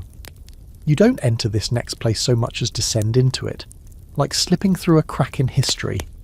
The stone walls grow older, rougher. The air turns cold, not from climate but conviction. Torches flicker low, and everything smells of damp earth, old wine, and secrets no one ever meant to share. You're in the 12th century now, and the space you've wandered into is deeper than a chapel, quieter than a monastery, and far more guarded than any palace. This is a Templar commandery, or at least the edge of one, and you're about to witness a rite that's been whispered about for centuries but rarely confirmed. The Knights Templar, warrior monks, champions of crusades, guardians of relics, were many things. But behind the layers of vows and oaths, rumours have always swirled about their initiation rituals. What really went on in those underground chambers? Tonight, you're going to find out, because you're standing outside a wooden door with a cross carved into it, and from the crack beneath it seeps a scent that is unmistakably wine, and something else. Something herbal, almost spicy, a scent that feels heavier than alcohol. You push the door open and step inside. The room is dim, lit by iron sconces and a central fire. Around it, 5 knights in white mantles stand in a circle. In the centre is a table, plain wood, but on it sits a single goblet, silver, old, ornate. A figure, clearly a higher-ranking knight, dips a ladle into a brass vessel and fills the cup. He says nothing. The others bow their heads. Then he turns and hands the goblet to the newest among them. The initiate drinks. Silence. Then, laughter. Not loud, not wild, just a quiet chuckle that turns into a soft grin. The others smile too. You watch, amazed, as the knight's shoulders relax. His posture loosens. His eyes blink as if he's seeing light for the first time in weeks. The ceremony continues, words in Latin murmured, but your focus is on that goblet. You edge closer to the brass vessel. Just a sniff tells you this. Isn't communion wine? This is something else. Historians have long argued over the Templars' use of entheogenic substances, those mind-altering plants and concoctions used in spiritual contexts. While no definitive recipe survives, hints appear in accounts from the Holy Land. Herbal infusions, wine steeped in mandrake, spiced draughts with poppy and henbane. Templar documents rarely mention it directly. Oaths of secrecy were strict. But some believe that during initiations they used mild psychotropic infusions to simulate divine vision, calm nerves, or break down identity. After all, a man reborn in the Order must leave behind his former self. What better way than through altered perception? One fringe theory, dismissed by many but persistently fascinating, claims the Templars discovered a Syrian wine laced with blue lotus extract, gifted to them by a Sufi mystic. The flower, sacred to the ancient Egyptians, is mildly psychoactive, promoting tranquility, dreaminess, even euphoria. The Templars supposedly adapted it, mixing it with red wine and nutmeg for ritual use. Some even referred to it as the Cup of Solomon. Whether that's myth or a poetic flourish is anyone's guess. Back in the chamber, the ritual has ended, but the air remains thick. The initiate sits by the fire now, sipping more of the wine and staring into the flames. You sit beside him. He says nothing for a long time, then murmurs, "I thought the veil would lift, but it was never there." You nod, even though you don't fully understand. That seems to be how things work down here. One of the elder knights offers you a cup. He doesn't speak, just holds it out with a knowing look. You take it. It's warm, and not just from the fire. The flavour is complex, deep red wine, bitter herbs, something floral, something metallic. It doesn't hit fast, but it rolls in like fog over a field. Your thoughts go quiet. The stone walls seem less cold. The flickering shadows begin to move in ways you can't quite explain. They're not hallucinations, more like memories, but not yours. You see deserts, horses, blades in sunlight, chanting voices, tears, fire. You look down and your hands are the same, but your breath feels borrowed.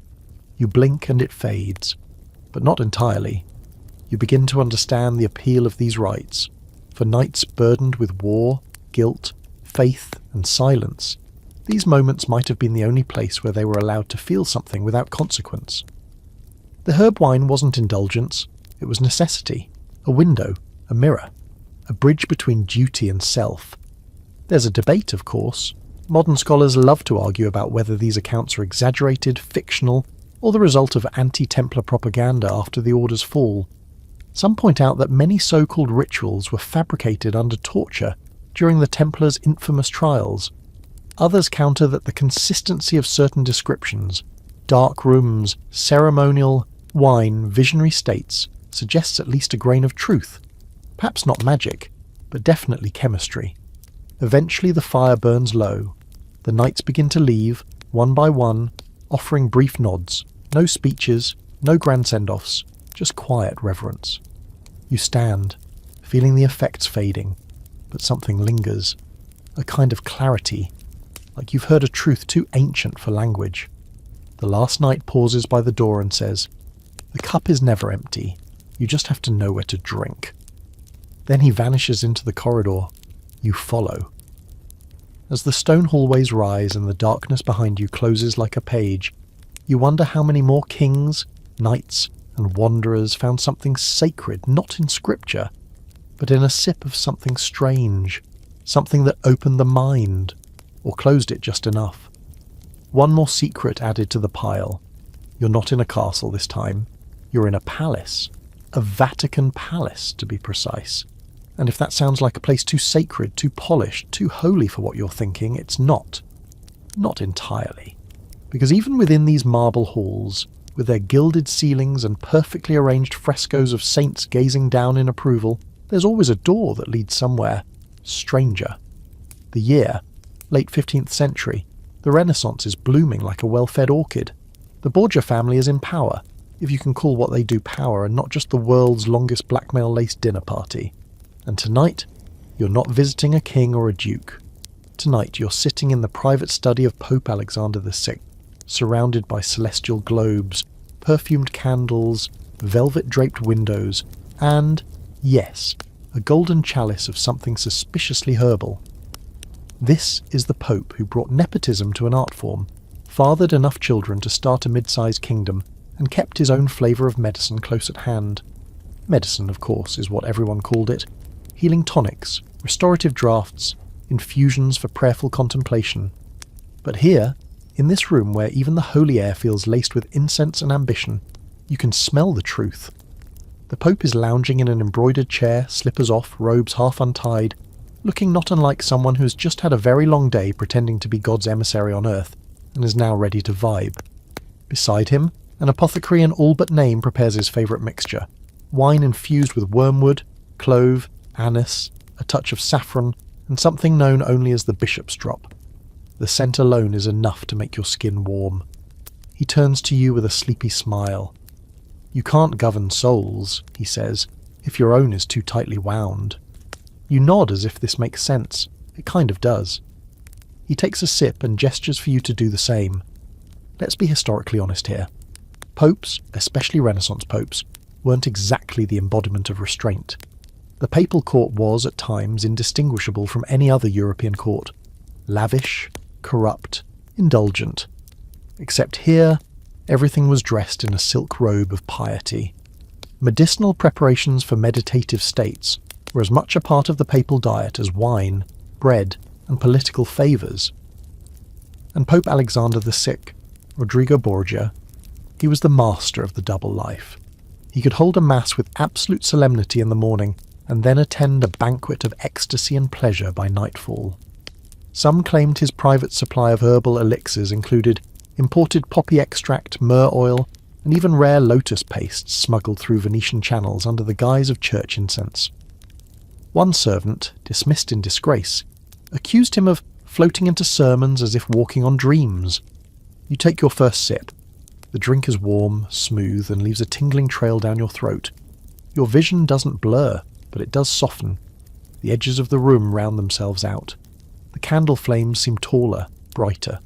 The Pope continues speaking, now about stars and sins and how some of them are really the same thing. The stars look down, he says, but they don't judge. They're too far away to care. You file that away for later use. It sounds wise, even if it isn't. A historical footnote worth knowing. Medical texts of the time often blurred the line between healing and enhancing. Physicians prescribed herbal tonics not just for physical ailments, but for melancholy, religious doubt, even divine confusion, a sort of spiritual disorientation brought on by excessive contemplation. The treatments, often wine-based, mixed with opiates, herbs, and resins. Most records were cloaked in Latin, sanitized with phrases like elixir tranquillitatem mentis. Translation: a drink to shut the mind up. Fringe fact incoming: an anonymous manuscript in the Vatican archives, catalogued cryptically as Miskmay 178c, includes a recipe for a sacred tincture of saintly sleep, attributed to a Benedictus of Spain.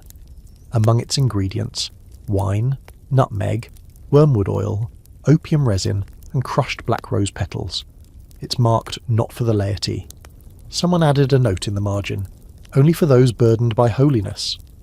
That sounds exactly like something Rodrigo would keep on hand.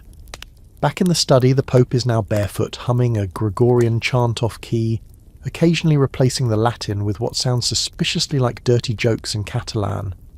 The apothecary doesn't bat an eye. You realise this is just Tuesday. The religious ecstasy here isn't just metaphorical, it's pharmacological. There's an open window behind him, and through it the scent of Rome seeps in. Dust, olive oil, distant music. He leans back and smiles, eyes closed. Everyone thinks sin smells like sulphur, he says. But no, it smells like jasmine, like this drink, like forgetting, but in a holy way. He offers you more. You decline. There's only so much sanctified daydreaming you can do in one night. The high is soft, warm, cradling. You're not lost, just a little less interested in where the path is going. Scholars continue to argue, were popes truly using psychoactive substances, or were these reports exaggerated by critics who wanted to smear the church? The truth likely lives somewhere in between. But with so many medicinal recipes recorded by Vatican doctors, it's clear the door was open. Not everyone walked through it, but some, like Rodrigo Borgia, held the door wide. The Pope stirs, yawns, and waves you off like a court jester after a decent performance. "Tell them I was praying," he mumbles. "Tell them I saw God. Just don't tell them he looked like a cat." You bow, trying not to laugh. As you exit, the door creaks shut behind you. The corridors feel brighter, the air less heavy. You've just sipped the divine, and it tasted like secrets. The air shifts again, sweeter now, but not in a natural way. This is perfumed sweetness, manufactured, distilled, curated to wrap itself around you like invisible lace. You're in Florence, mid-16th century, and the walls around you practically sweat luxury. You've arrived at the private residence of Catherine de' Medici, Italian nobility turned Queen of France, and a woman whose power was matched only by her perfume. Literally. She didn't just wear it, she weaponized it. And tonight she's not at court, she's in her laboratory. That's right, lab. Beneath the layers of coronets and etiquette, Catherine was a chemist of sorts.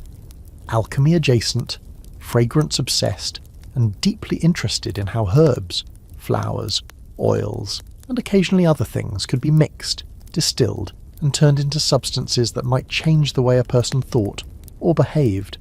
You follow a stone hallway down into the cool underbelly of her estate. The smell of roses hits you first, then lavender, then something earthy, smoky, almost medicinal. You're led by a servant in gloves who says nothing but clearly knows the drill. The corridor ends at a door of polished walnut, inlaid with golden lilies. You step through, and suddenly you're in a space that doesn't feel like the 1500s at all. Glassware everywhere, copper alembics, narrow flasks, tiny glass vials filled with liquids in every possible shade of danger, and in the centre of it, Catherine. Dressed not for court but for precision, apron over a silk gown, sleeves rolled up, a vial pinched delicately between gloved fingers. She doesn't look up when you enter. Close the door, she says. You do. The air matters. This is no casual perfume blending session. She's crafting something called l'esprit d'absinthe de rêve, the dreaming spirit of absinthe. You recognise wormwood, of course, and fennel. But there are other things on the table too. Dried violets, an unmarked blue powder, something that looks like pressed mandrake root, and a bundle of herbs you've seen before in a witch's garden. She swirls the concoction into a clear vial, holds it to the light and smiles faintly. This one, she says, is for clarity or chaos. I suppose we'll see. Now here's the twist. Catherine didn't just make perfumes to smell divine, she believed in the psychological power of scent and vapour. Some called her obsessive, others a proto-scientist. Rumours swirled around her for years that she seduced kings with love potions disguised as perfume, that her healing incense caused hallucinations, that she once dosed an entire banquet hall with a mist that made half the guests fall into spontaneous sleep. None of it's confirmed, of course, but the whispers have lingered longer than her legacy as queen. She finally offers you a small crystal bottle, stoppered with wax, etched with a single symbol, a crescent moon. This is not for pleasure, she warns, it's for discovery. You unstopper it carefully. The scent is floral, yes, but there's a sharpness underneath, a bite. You inhale, just lightly, and the room tilts, not dramatically, not cartoonishly, just enough for every surface to look slightly more alive. The copper vessels gleam too brightly. The flames flicker in time with your heartbeat, and Catherine, who once seemed composed and severe, now looks like she's glowing from within, her hair gleaming like polished wine. Focus, she says. Don't let it guide you. You guide it.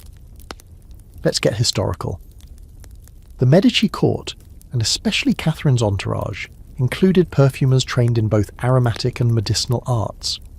She brought several of them with her to France when she married into royalty.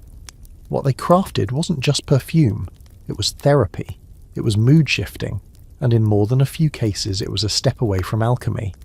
Recipes from her court include tinctures for sleep, vapour chambers to relieve melancholy, and ointments for visions. Some of these included opium, others belladonna. One particularly rare manuscript, allegedly from her apothecary Renato Bianco, describes a blue vapour created with rosemary, angelica root, and a crystal ground from moonstone. Fringe fact? There's a legend that Catherine created a mirror room filled with vaporized fragrances and reflections designed to split the mind in three. No one knows what that means. But a French noble wrote in a letter to his cousin that he entered that room once and came out weeping with joy for the face of God in my own eye. He died a year later of unknown causes. Nothing suspicious, obviously. Back in the lab, Catherine watches you closely. She's studying your reactions not with the warmth of a healer, but with the intensity of a scientist observing a chemical reaction. You're not entirely sure you're still upright, but your mind feels exquisite, focused. You can hear tiny details, wax dripping, the shifting of her slippers on the tile, your own breath slowing. She smiles slightly. Now, she says, ask yourself a question, but don't say it out loud. You do, and somehow you feel the answer bloom in your chest like a vine. Not words, just knowing. You blink, and it's gone. The effect fades. The light returns to normal. Catherine has already turned back to her vials. The bottle in your hand is empty. Was it real, or just very expensive perfume? That's the eternal question around Catherine de' Medici. Was she a queen or a sorceress? A scientist or a manipulator? Were her creations medicine, poison, magic, or just perfume that happened to whisper the right words to the right people? You step out of the lab and into the hallway. The air is colder here, simpler, less intentional. But some part of you remains steeped in the scent, in the moment, in the knowledge that you just inhaled something made to alter perception, in a palace that would rather call it a floral blend. One whiff, and you were somewhere else. One woman, and history still isn't sure what to call her. The walls are sweating, not metaphorically. Actual beads of moisture slide down smooth stone as steam coils around you in warm, fragrant spirals. You've stepped into a bathhouse, but not just any bathhouse. This one belongs to the royal court of Hungary in the late 15th century, nestled in the foothills of Buda, not yet part of the glamorous, bustling twin city you know today. Here, the water is drawn from thermal springs, rich with minerals and seasoned. Yes, seasoned, with herbs and oils that would make a modern spa feel like a kiddie pool. The air is thick, almost soupy, and perfumed with lavender, mint and something spicier, maybe thyme or marjoram. Incense curls from bronze braziers. Marble statues stare down in perfect poses, unmoved by the sight of a dozen royals and nobles lounging in steaming pools, murmuring to each other, or humming to themselves, blissed out and bare as the day they were born. And there, half submerged in a corner pool like a particularly smug sea lion, is the king himself. He's not wearing a crown. He's wearing nothing, in fact, but his beard and a smile that says he's about 3 cups deep into whatever herbal mixture is circulating in this water. His skin glows like he hasn't known stress in years, and his voice, when he calls you over, is so relaxed it practically sloshes. "Come," he says. "The steam is wise tonight." You ease into the water. It's hotter than expected, just on the edge of uncomfortable. But the heat carries something with it, a silky tension that instantly starts melting out of your muscles. Then comes the scent. It's not just mint and lavender, there's something more. Numbing. You glance to the side and see a servant stirring a bowl of crushed herbs with a wooden pestle, then adding the slurry to the steam duct. The vapour thickens. The room spins gently. What you've walked into isn't just a bath. It's a therapeutic ritual designed by a royal court that took its hydrotherapy seriously. Hungary, during this period, was a melting pot of Ottoman, Slavic and Western influences. Bathhouses weren't just for washing. They were spaces of social diplomacy, medicinal treatment, and quietly euphoric recreation. Especially at the royal level. Especially with the right mix of the herbs. Historical note: Hungary's mineral-rich hot springs were famous even then, and the court built elaborate bath complexes where water was laced with oils, flower extracts and powdered resins. Some of these additions were for the skin, others for the mind. Accounts from visiting ambassadors describe steam rooms where the air itself whispered, and where wine was taken not by the cup, but through the lungs. You lie back, letting your head rest against the tile. The steam rises. You breathe in deeply, and everything softens. The sharp edges of thought dissolve. The marble columns blur, as though they're swaying gently in the water. Across the pool, a noblewoman is giggling to herself, stirring the surface of the bath like it's a scrying bowl. Beside her, a bishop stares at a stained glass window like he's receiving messages from the Virgin herself. The king raises his goblet, because of course there are goblets in the bath, and toasts no one in particular. To being clean, he says, inside and out. Then he takes a long sip and sighs like his soul is exhaling. "They say steam is the breath of the earth," he murmurs. "I believe it. This place. It speaks." He's not wrong. The acoustics in the room turn every splash and whisper into something ceremonial. Fringe fact time. One obscure Hungarian chronicle refers to the king's vapours, a blend of 7 herbs mixed into the bath steam of King Matthias Corvinus, designed to evoke gentle clarity and calm amusement. The recipe included valerian root, wild mint, juniper berries, and crushed poppy petals. Yes, poppy petals, not seeds, added to the steam ducts before royal baths. Was it medicinal? Of course. Was it also a very soft, polite high? Almost certainly. Scholars debate whether these bathhouses truly facilitated altered states or simply deep relaxation. But when the herbs used are known sedatives, and the water is hot enough to open every pore in your body, the answer begins to sweat its way out. Some argue that the relaxation itself was a kind of open-eye trance. Others believe that intentional mind-altering effects were sought out, especially when mixed with herbal wine sipped mid-soak. Back in the pool, the atmosphere turns musical. Someone begins to sing, a folk tune lilting and slow. A harp joins in, then a dulcimer. None of them brought instruments in here. You're too steamed to question it. The melody seems to weave through the fog, warm and droning like a lullaby for adults who never get to rest. You feel it in your ribs. The servant returns, this time with a bowl of something else, little dark pellets. The king waves toward them. Crush. Steep. Breathe, he instructs. You'll see stars you didn't know existed. You don't ask what's in them. You've learned better by now. A mix of cardamom, clove, perhaps something a little more mysterious. You inhale as the steam thickens again, and for a moment you swear the lights in the ceiling ripple like stars on water. This isn't indulgence, it's design. The whole bath has been engineered to lower defences, soften the ego, melt the self just enough for peace to find its way in. You realise the king doesn't bathe here for vanity. He bathes here for survival. The court outside is filled with politics, alliances, enemies in robes. In here, the world is too soft to scheme. Eventually the water cools, the fog thins, the goblets empty. Nobles rise from the bath like ancient gods, wrapped in towels and silence. The king steps out last, smiling as if he just solved a problem that plagued him all week. He glances back and says, "You should come back on moonlit nights. The steam sings louder then." You nod, stepping onto the mosaic floor, your skin warm, your mind blank but soothed, like a parchment that's been wiped clean.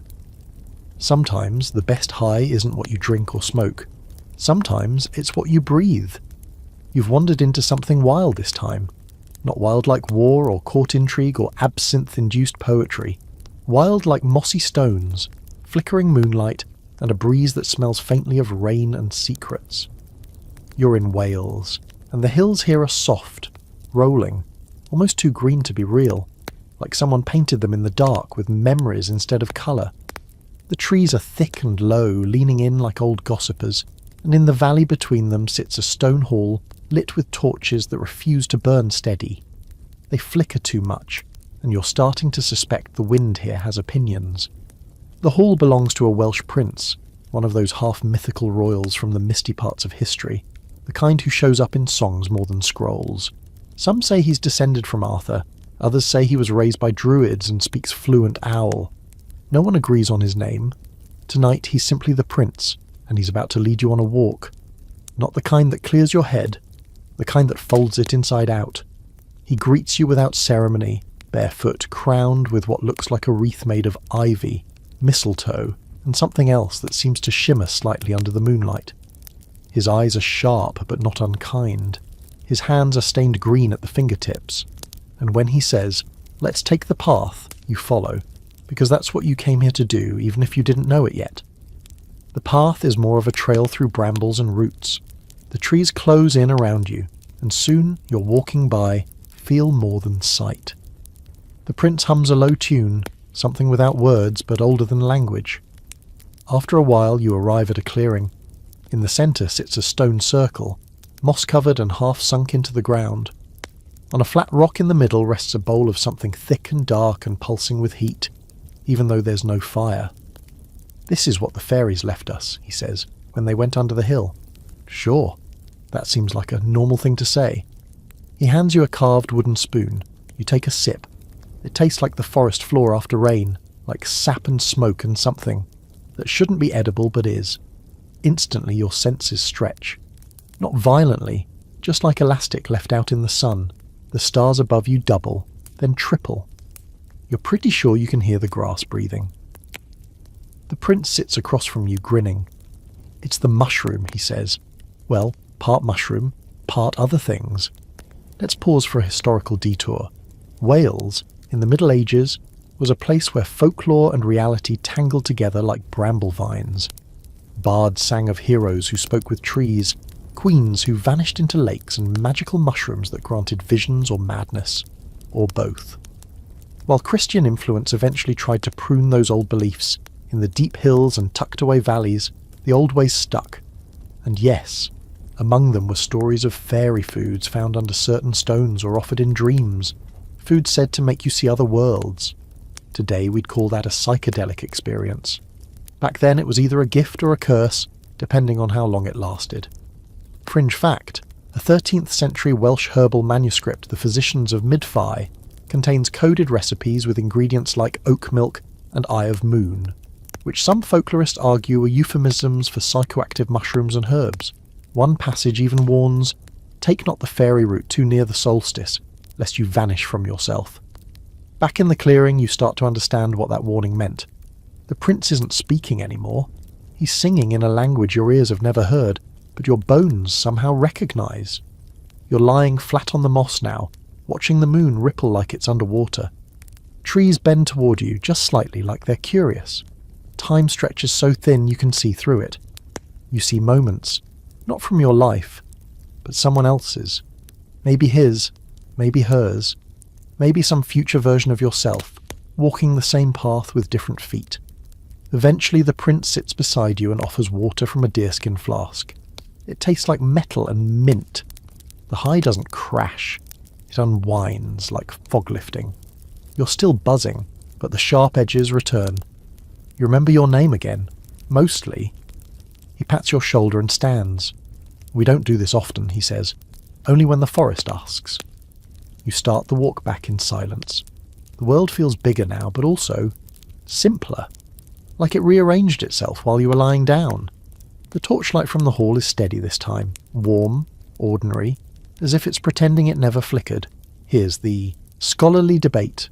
Was this just folklore, mushroom rituals, hallucinations filtered through oral storytelling? Some say yes, that the tales of fairy food and dream drinks were just villagers tripping on mouldy rye or misidentified fungi.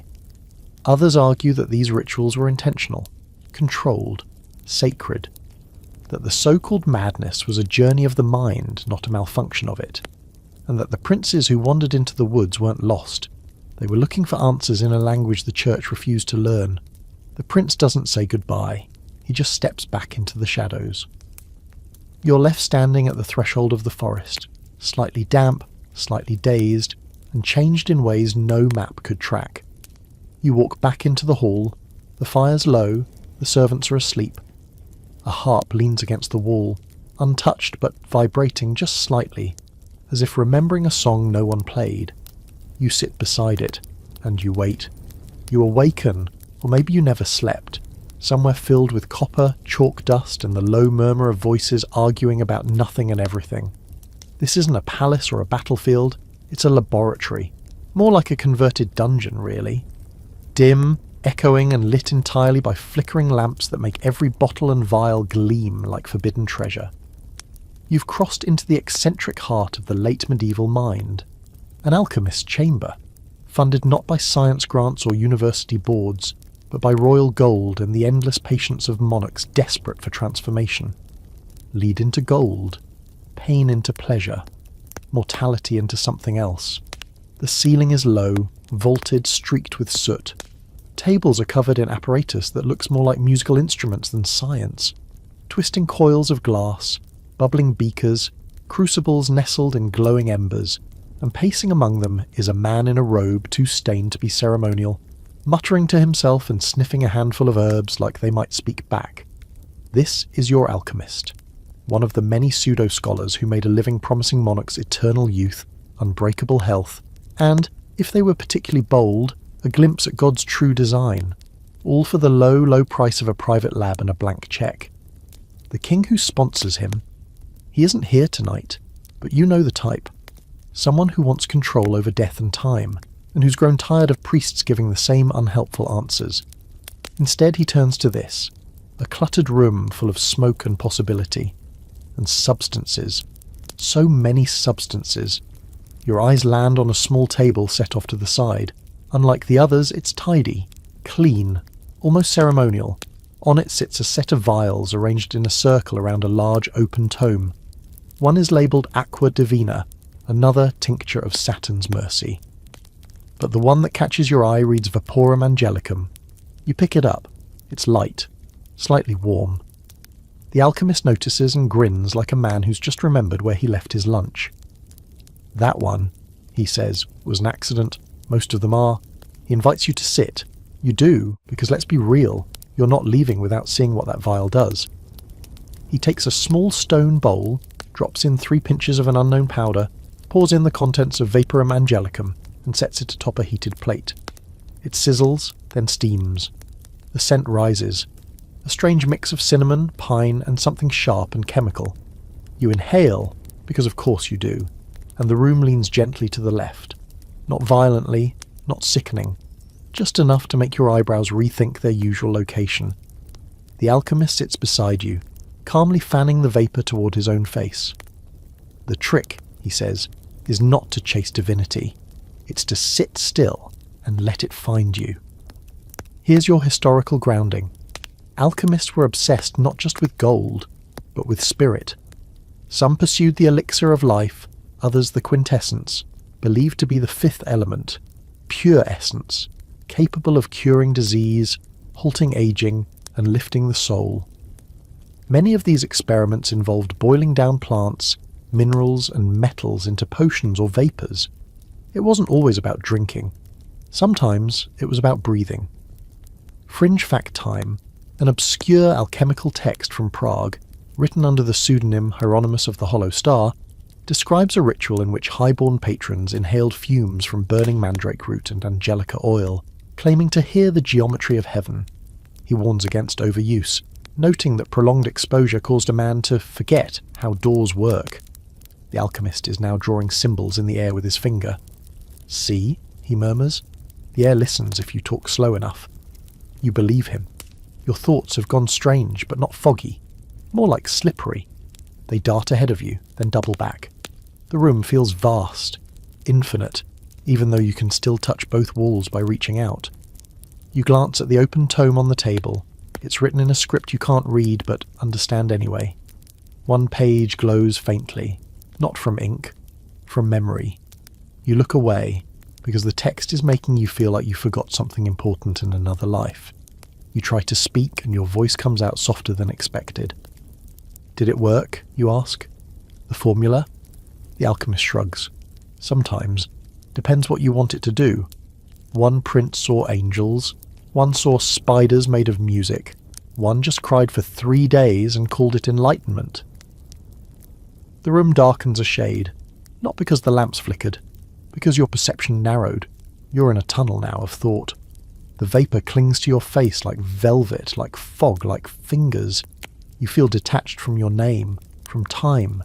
Your only awareness, drifting across ideas like a boat across a misty lake. This is not recreation. This is initiation. Eventually the vapours thin. Your breathing slows. The symbols lose their glow. The edges of reality begin to click back into place, like pieces of a puzzle rearranging themselves after someone bumped the table. You blink. The alchemist is cleaning up, humming a tune with no melody. The air smells of burnt sugar and copper. You feel like you've returned from somewhere wide and wordless. You try to hold on to the insights, but they slide away like oil on water. The alchemist waves you off. Come back if you start dreaming in shapes, he says. That usually means you're ready for the next one. Outside the lab, the castle is silent. Everyone's asleep. Everyone but you. There's a debate, of course. Scholars argue over whether these experiments were just proto-chemistry or early psychedelia. Did the royals funding these labs understand what they were ingesting? Or were they just desperate enough to try anything? Some see alchemy as spiritual science, others as mystical nonsense. But maybe, just maybe, it was neither. Maybe it was the first attempt to translate wonder, and tonight, you were the test subject. You emerge from the alchemist's den feeling like your thoughts have been ironed flat and then folded into birds. But the night doesn't let you rest long. Another summons arrives, this time more formal, more royal. You're back in a proper palace, gold-edged and humming with servants who move like clock hands, never making eye contact. This is Spain, early 1500s. And if the silk marble and unbearable silence aren't enough clues, the looming shadow of the Inquisition is. But you're not here for trials. You're here for a queen. Queen Joanna of Castile, known to history by a name she never chose. Juana la Loca, Joanna the Mad. She's waiting in a darkened chamber lit only by a single candle and the faint flickering blue of stained glass moonlight. Her dress is crumpled but regal. Her hands are bare. And her eyes, when they meet yours, are sharper than any mine that's ever been called mad. "Sit," she says, already holding a silver cup. "I don't like drinking alone anymore." "You do." She passes you the cup. The liquid is dark, thicker than wine, with a scent like overripe fruit and crushed herbs. "It helps me dream," she explains. "Or remember. Or stop remembering. It changes its mind every night." You raise it to your lips and pause. "Mandrake," she says before you can ask. "Wormwood, poppy, rosewater, and a touch of something my apothecary won't name. A royal sedative. A balm for a woman they didn't understand." Let's pause and be clear. Joanna of Castile was the daughter of Queen Isabella and King Ferdinand, wife of Philip the Handsome, and heir to a vast empire. But what history remembers is not her lineage, it's her unravelling. After her husband's death, she spiralled into grief so profound the court declared her insane. They locked her away, whispering of delusions, obsessions, nightly rituals. But what they ignored, or concealed, was that Joanna had her own pharmacopoeia, her own medicine, her own way of navigating the unbearable, and now you're sipping from her cup. It's bitter at first, but then soft, floral, numbing. The walls around you stretch just slightly, as if relaxing. Joanna exhales and leans back, her face momentarily peaceful. "I don't think I'm mad," she says. "I just think I saw too much, felt too much." They never forgive a woman who remembers everything. There's an edge in her voice, but also something weightless. You're both starting to feel it now. The calm, the float, the way reality loosens its laces just enough to breathe deeper. You ask her when she started drinking this. She smiles. "The night they took him from me, I stopped crying, started steeping. They think I'm silent because I'm broken. I'm silent because I'm elsewhere." Joanna's elsewhere is not a void.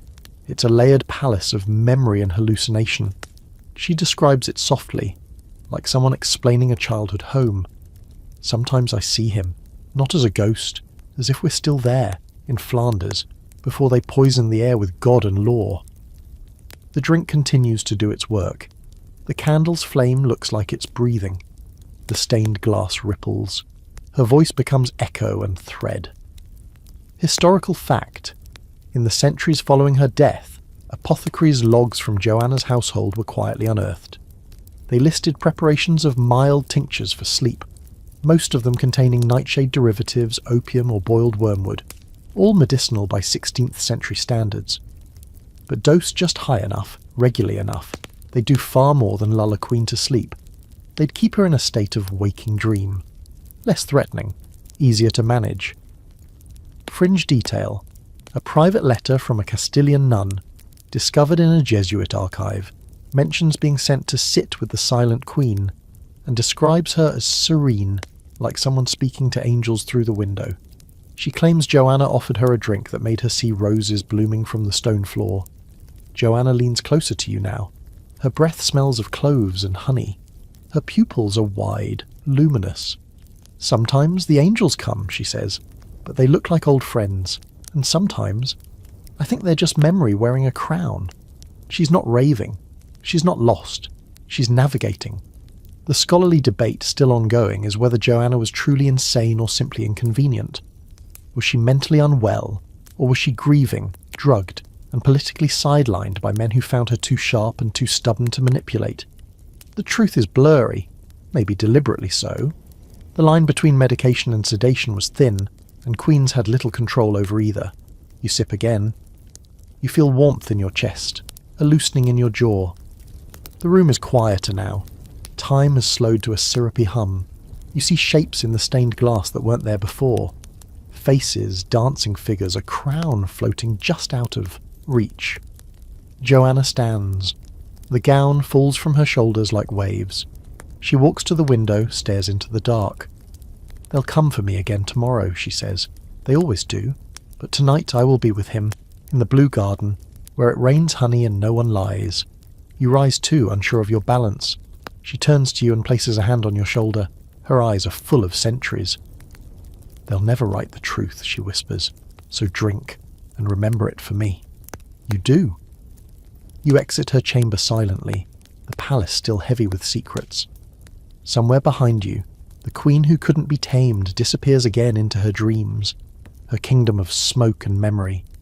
And this time, you think, she doesn't go alone. The torches burn low tonight, the sky above split open with stars, too many to count and too bright to ignore. You've left Spain behind, at least geographically, but the fog of royal grief still clings faintly to your clothes. This next place, it feels colder, wetter. You're in Scotland now, mid-16th century, and the castle here is more stone than glamour, more wind than warmth. But inside, tucked deep in its quietest wing, lives a queen who knows how to rewrite the rules. Mary, Queen of Scots. She's young and already legendary. Political hostage, crowned monarch, widow, exile, scandal magnate, and tonight, sitting cross-legged on a cushion, barefoot, and humming as she grinds herbs into paste. This isn't how most people imagine her, and that's the point.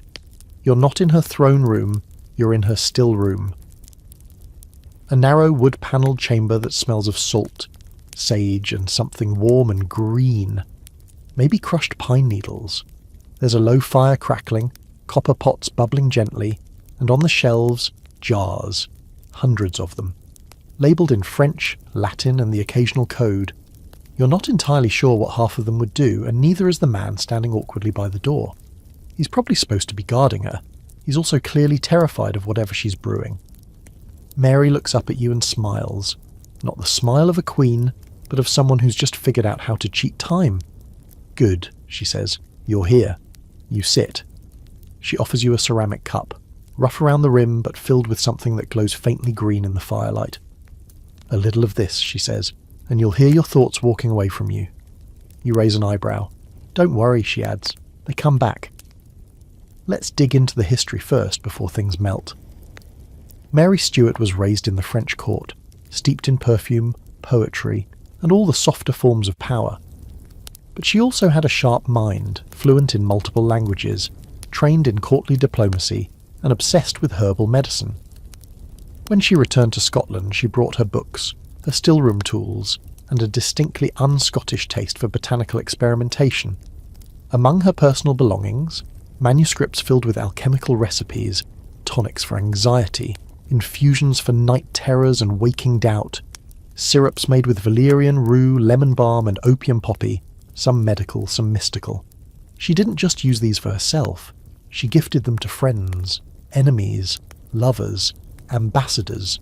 She knew the power of a tincture wrapped in a silk ribbon. Back in the still room, the drink hits slowly. Not in a crash, but like a tide rising inside your bones. Warmth first, then silence. Not the absence of sound, but a kind of vacuum in your brain. Your racing thoughts slow, then drift, then leave completely. Mary watches you with a satisfied tilt of her head. See? You're floating already. You are. The fire pulses. The ceiling stretches. The copper pots shimmer with faces you don't recognise. Maybe past guests of this little midnight retreat. The Queen doesn't speak again for a long time. Just hums. The tune is old, lullaby-shaped. Your eyes close for a second, and you swear you're back in France, then Paris, then fog, then back again. Fringe fact: a Scottish noble once wrote a curious passage in his private journal, claiming that Mary had walked with the moon after taking a holy draught of her own invention, during which she refused to speak English, danced barefoot on the cold stone, and declared that she had seen the end and the beginning shake hands. Most historians dismiss it as metaphor, but the dates align with one of Mary's infamous breakdowns, or breakthroughs, depending on your politics. Open debate time. Was Mary just a curious queen, or did she intentionally use psychoactive herbs to self-medicate? Some scholars argue that her tonics were purely medicinal, while others note the ritualistic care with which she prepared them, every dose measured, every flower harvested at dawn, every bottle wax-sealed and marked with symbols that don't quite match any known language. 1 foot in science, 1 foot in spellwork. The potion you drank has smoothed your brain into satin. You're still conscious, still aware, but time has let go of its usual grip. Mary leans closer, eyes alight with mischief. When I feel trapped, she says, I go here, I go inward. They can take my crown, my land, but not this. She places a small vial into your hand. Take it, she says, for when the noise is too loud. You don't ask what's inside, you already know it's not poison. Later, when the effects fade, the fire now embers, Mary walks you out into the garden herself. The night air is sharp and cleansing. The moon is low, the castle sleeps. She leans against a stone archway and sighs. They'll call it madness, she says, almost too quietly. They always do, when a woman finds her own way to survive. You nod, still floating, still somewhere half between thought and silence. She smiles one last time. Good, she says. Then maybe you'll remember me correctly. And you will. Not as a queen undone by scandal, not as a tragic pawn in a Game of Thrones, but as a woman who brewed her own map through the fog and gave you a taste of it. There's a storm moving in, slow and theatrical, the kind that takes its time but never changes its mind. Lightning flashes in the distance and the wind smells like metal and moss. You're in Bohemia now, near the turn of the 17th century, and this castle isn't warm or golden or especially welcoming. It's built for thinking, not comfort. The corridors echo, the ceilings are too high, even the tapestries look like they're frowning. But up in the tallest tower, yes, the cliché lives, you find a man who isn't entirely convinced the body has to stay inside the mind. He's a philosopher, a mathematician, and at least tonight the court's favourite distraction. His name is Rudolf II, Holy Roman Emperor, but his friends, and his many, many alchemists, just call him Rudolf. That alone should tell you something. He doesn't rule like his peers. He's not interested in war or marriage treaties or hunting stags until they fall over from confusion. No, Rudolf collects ideas, and tonight he's letting you borrow one. You find him in a chamber filled with books, bones, and birds that aren't supposed to be awake at this hour. A raven caws from the rafters. A monkey shrieks quietly in a gilded cage. And in the centre of it all, the Emperor lounges in a robe too comfortable to be imperial, sipping from a goblet shaped like a lion's jaw. Do you like mercury? He asks without turning. Tastes awful, but it feels like knowing. Sure. You step closer, and he offers you something far less toxic. A small glass vial with a wax seal still warm in the hand. The liquid inside glows slightly like molten pearl. This, he says, was made by one of my guests, from the East.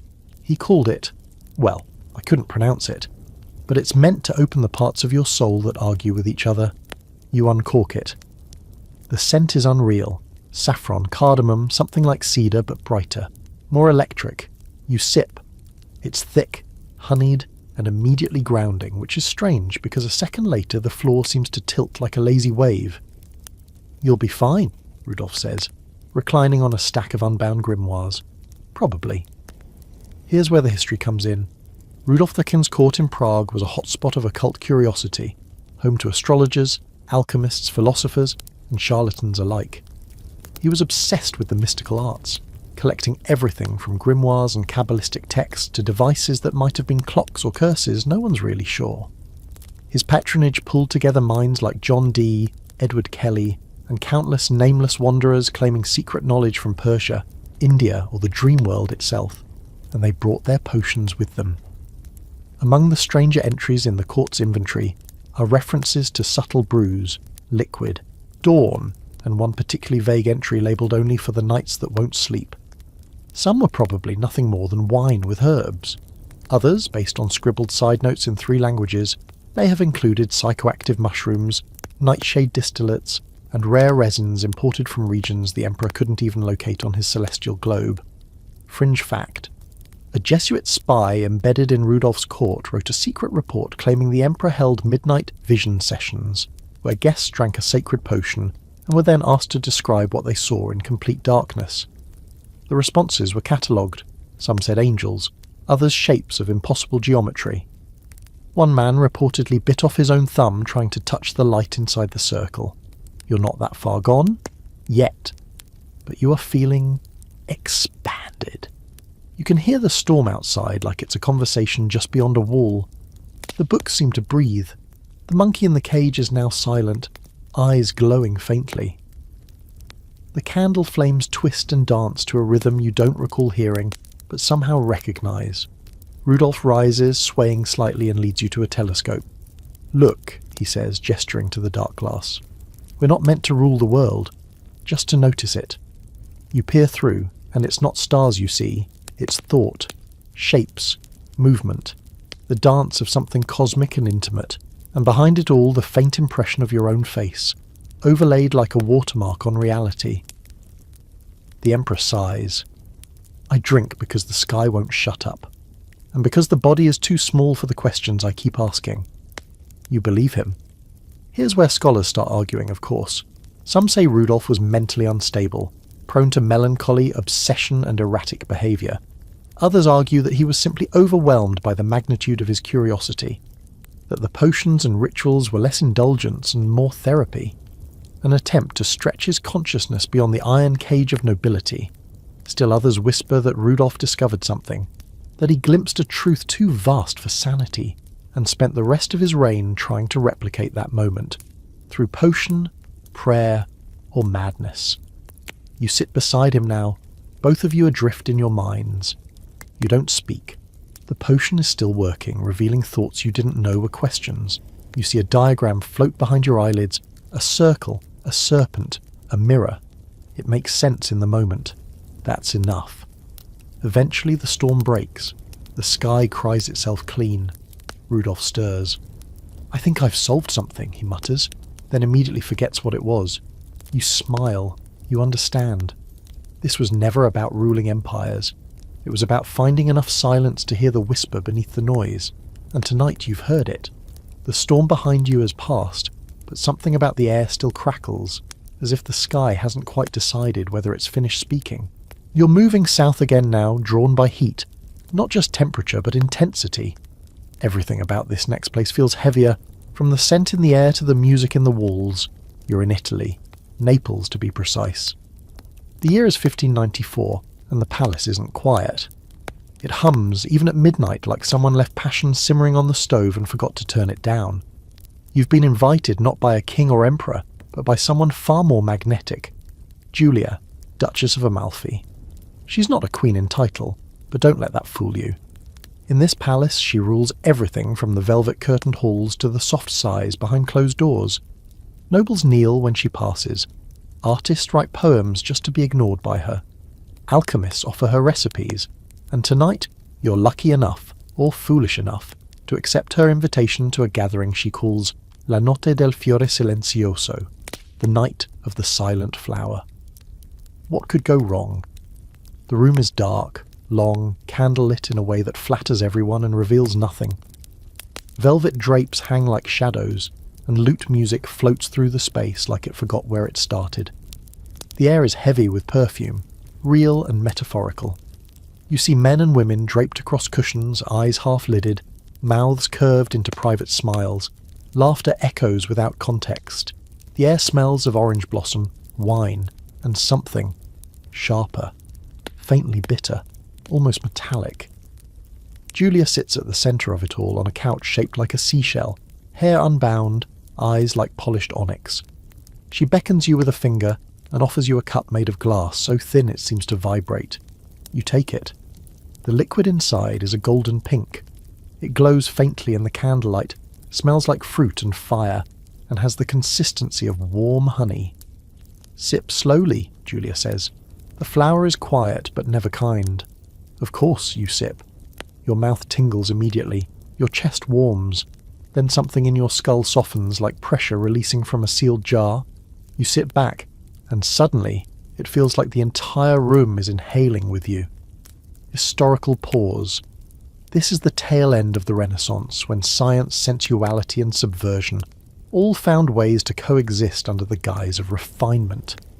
Court society in Naples was famous for its hedonistic salons, lavish, semi-secret gatherings that blurred the line between philosophy, art, ritual and soft-focus rebellion. And yes, there were substances. Recipes hidden in cookbooks, passed by couriers, or encoded in embroidery patterns. Women like Julia, wealthy, educated, untouchable by polite scandal, had access to the best of them. One particularly obscure account from a physician named Benedetto dell'Isola describes a substance called l'estratto del fiore cetacei, a preparation made from blue lotus, poppy sap, rose oil, and a pinch of something called limetta della luna, moon lime, a plant thought to grow only in volcanic soil and harvested by moonlight. He called it a tonic for sorrow and revelation, though not always in that order. Back in the salon, the floor no longer feels flat. It ripples gently under you, like you're reclining on a calm sea. The faces of the guests shimmer faintly at the edges, like oil paintings warmed too long. Someone across the room is reciting poetry in a language no one else seems to speak. Another guest is weeping softly, staring into a goblet as though it's telling her a sad story. You glance at Julia.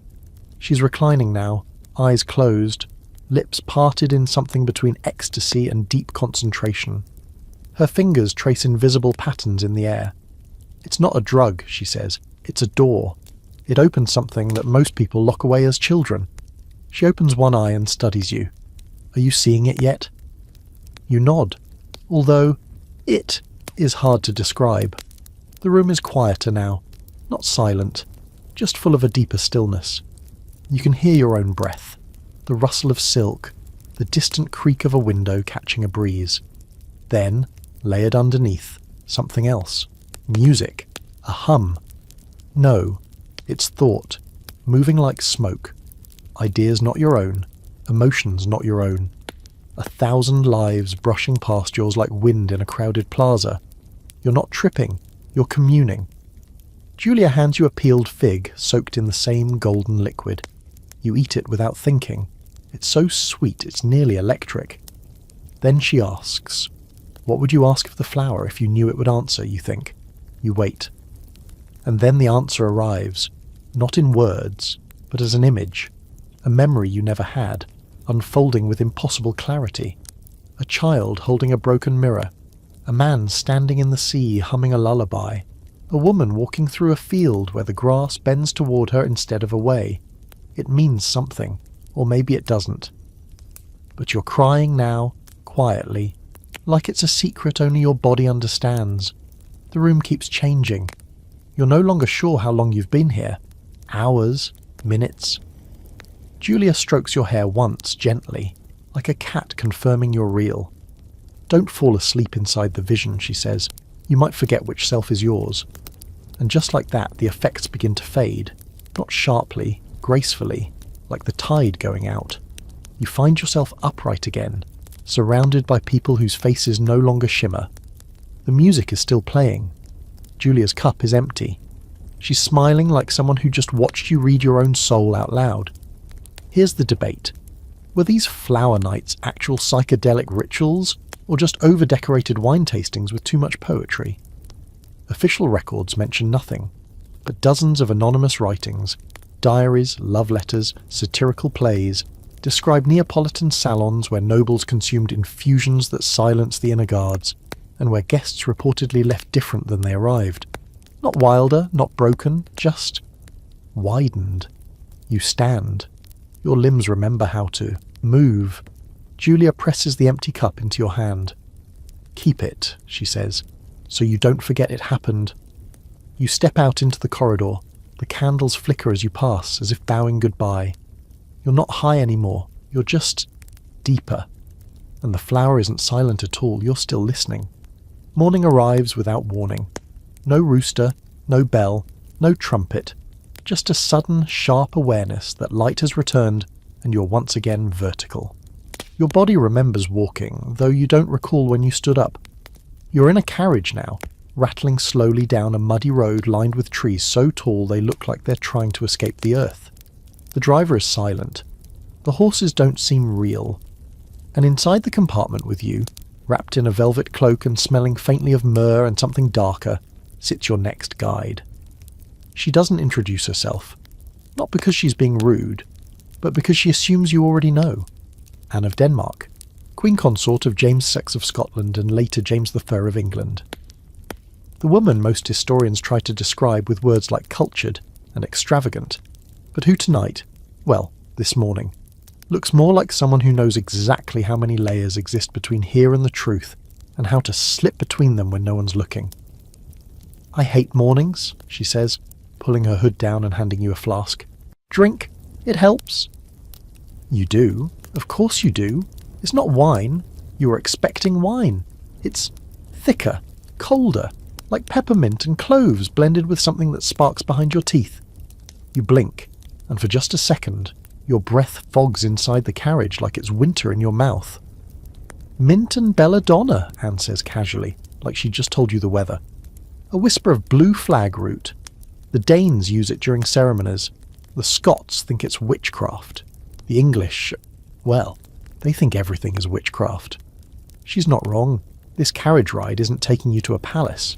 Not exactly. It's headed toward a hunting lodge in the woods near Windsor, a place chosen not for its comfort or political importance, but because it's far enough from anyone important to ask questions. And Anne isn't here to entertain you with small talk or gossip. She's here to invite you into the theatre of her mind. The real one. You arrive as the sun is cresting the trees, burning through mist in golden columns. The lodge is quiet, empty. You step inside and everything is ready. Candles lit, tapestries drawn, hearth glowing with a strange bluish flame. Anne moves like she's been here 100 times.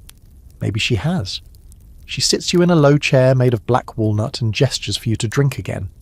"The first time," she says, "I did this during a mask. Everyone thought I was acting, but I was listening." Listening. "To the threads," she says, "of the world." Anne of Denmark was not just a queen who liked masks and jewels. She was deeply spiritual, raised Lutheran, flirted with Catholicism, fascinated by astrology and symbolism. She commissioned elaborate performances layered with allegory, mythology, and references so obscure they confused even the scholars. But some of those masks, historians now suspect, weren't just for show. They were experiments. The drink begins to deepen its roots. You feel it curling into your stomach, whispering up through your chest. The warmth isn't comforting, it's instructive. Your vision sharpens, but your thoughts begin to melt. Anne steps into the centre of the room and begins to move. Slow, elegant gestures that look like dance but feel like language. You recognise symbols, though you can't name them. Fire, eye, river, thorn. She's not performing. She's summoning. Let's talk context. During her time in England, Anne was known for sponsoring art and poetry, but behind the curtains she was also exploring more arcane paths. Personal letters reference the circle of breath, visions brought by holy fire, and a syrup of silver poppy she received from a Danish mystic. There's even a court record that notes she once retired from a banquet early because the spirits had made themselves too plain. Make of that what you will. Fringe fact. A now-lost mask written for Anne's private court, described in passing by Ben Jonson, was said to include a scene where the Queen herself vanished in a spiral of light and reappeared moments later holding a mirror of broken time. No known explanation was ever given. Back in the lodge, you're watching Anne trace a circle in the air with her fingers. Inside the circle, things move. Not hallucinations, not quite. More like echoes you can see. An image of the Thames at dusk, a child with violet eyes, a procession of stars falling one by one into a bowl of water. The visions come quickly now, some joyful, some terrifying, all impossible. Anne kneels in front of you. Her eyes gleam. "It's a conversation," she says, "but most people are too loud to hear it. That's why the drink is necessary, to quiet the body." And indeed, your body's very quiet now. It doesn't hurt. It doesn't ache. It just is. You ask her if she ever sees the future in these sessions. She laughs. Only fragments, and never clearly. It's like watching lightning inside a jar. The scholarly debate about Anne's use of altered states continues to be polite, vague, and frustratingly dismissive. Was she just eccentric, a patron of artists and mystics, or did she truly engage in visionary practices, guided rituals, infused potions, experimental performances designed not just to entertain, but to open new doors of perception. There's no proof, of course, but there are too many footprints in the fog to say she never walked there. The session ends as gently as it began. No crash, no sorrow, just a soft reweaving of the senses. Anne offers you a slice of quince soaked in rosewater and something faintly medicinal. You take it, still silent, still echoing inside from whatever you just experienced. You'll remember, she says, but not all at once. It comes back in the wind. Outside, the sun has fully risen. The air is sharp and alive. Anne walks with you to the carriage, then stops.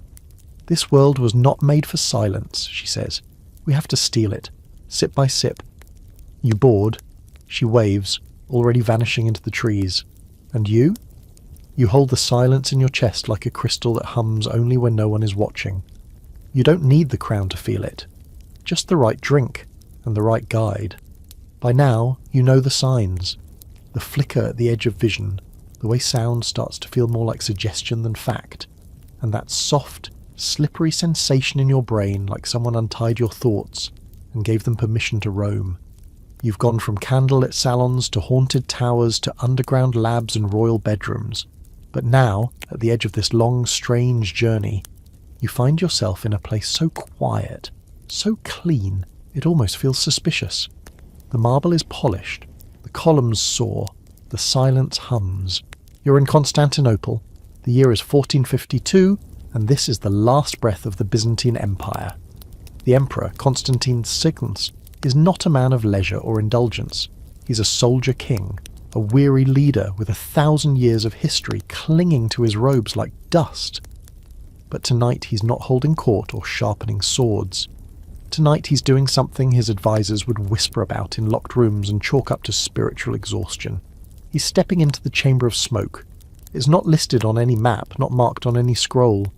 Hidden beneath the palace, tucked behind a wall that looks like it hasn't been opened in 100 years, is a small chamber carved entirely from black stone. No windows, no throne. Just a shallow pool of water, a copper bowl full of smoking herbs, and a carved marble bench stained with age and memory. You're brought here by a single eunuch who speaks no words. He leads you through the corridors, past the mosaics and saints, past men praying for miracles that will never come. The Emperor is already seated inside when you arrive, sleeves rolled to the elbow, eyes distant. There's no crown, no guards, just smoke, and the smell of burning resins, labdanum, myrrh, and something sharper that stings your eyes but calms your chest. He motions for you to sit. You do. You've travelled far, he says. Let's see what's left to find. The smoke rises in delicate threads, curling toward your face like it knows your name. You inhale. It's sweet at first, then bitter, then sweet again. Your lips tingle. Your heartbeat slows. The world outside the chamber fades, and the black walls seem to flicker with faint light, not from torches, but from something older. Now let's anchor this in reality. The Byzantine emperors were deeply mystical, even as their empire fell apart. Their orthodox faith ran thick with ritual and incense, and many were drawn to Eastern practices that drifted in from Persia, India, even deeper. There are vague records, mostly buried in monasteries, that describe the emperor's breath, a ritual involving the inhalation of sacred vapours used for prophetic dreams and divine guidance. Were these religious visions, or something more mind-altering? Hard to say. The ingredients were never written down. But the term holy smoke wasn't just metaphor. Fringe fact: a 15th century monk's commentary, found centuries later in an Anatolian monastery, describes a room under the palace where the air itself could bend the soul like heated gold. He called it Nephili Theo, the cloud of God. He claimed one emperor saw the Virgin Mary's shadow curl around the stone like mist. He also claimed that those who inhaled the smoke for too long heard voices that didn't stop when they left. Back in the chamber, Constantine closes his eyes. "I come here when I no longer believe myself," he says, "when the crown feels like iron instead of gold." His voice is softer than you expected, less imperial, more intimate. You feel your thoughts begin to loosen again, but this time it's quieter, more reverent. The smoke doesn't knock, doesn't shove, it invites. You follow it. The chamber changes. You see Constantinople as it was. Golden roofs, doves in flight, priests singing in the Hagia Sophia as light falls like honey through stained glass. Then the vision shifts, and you see the city burning. Cannons thunder, men scream in Latin and Turkish. The walls fall, the emperor fights, then vanishes. Some say he died, others whisper he lives in marble, waiting. You open your eyes. The emperor is weeping silently. His shoulders rise and fall with no sound. You realize this isn't a ruler's ritual. It's a confession booth for a man who can no longer bear his own reflection. He looks at you, eyes red, smoke curling around his face. "This isn't about escape," he says. "It's about remembering how to kneel." You sit together in the smoke for what feels like days or maybe minutes. Time isn't useful here. You see images behind your eyelids, tombs opening in reverse, cities rebuilding themselves from dust, a falcon flying backward into a sky that's already dark. Eventually Constantine stands. He walks to the shallow pool, kneels, and cups the water in his hands. He drinks, then turns to you. "When the city falls," he says, "they will call it the end. But in the smoke I've seen what comes after, and I'm not afraid." You want to speak, but you don't. You just nod. He walks past you and disappears into the dark corridor without another word. You sit in the silence, surrounded by smoke that is more than smoke. It knows something you don't. Here's the debate historians never settle. Did Constantine truly engage in mystical practices? Did he inhale sacred herbs in a secret chamber beneath the palace? Or is that just the myth whispered by monks and embroidered into bedtime tales for imperial children? The records are vague, the evidence thin, but the truth? It clings like incense to old stone. You leave the chamber changed, the smoke still in your lungs, the images still unfurling behind your eyes, the emperor's voice still echoing in your chest. You followed 25 royals through powder, potion, pipe, and prayer. And this final breath of an empire in twilight, feels less like an ending and more like a bow. So now, you're here. Somewhere between myth and memory, past the fog of velvet-lined courts, cracked lip goblets, poppy sweet potions, and the countless nights lit by flame, not sun. You've walked beside monarchs and madmen, queens wrapped in lace and lavender, emperors who breathed stars, and princes who whispered to their own hallucinations. You've seen golden thrones and smoky dens, delicate powders folded into lace cuffs, wines that bled like rubies, roots ground into dust that turned the soul sideways. And what do you have to show for it? A little second-hand enlightenment. Maybe a floating feeling just behind your ribs.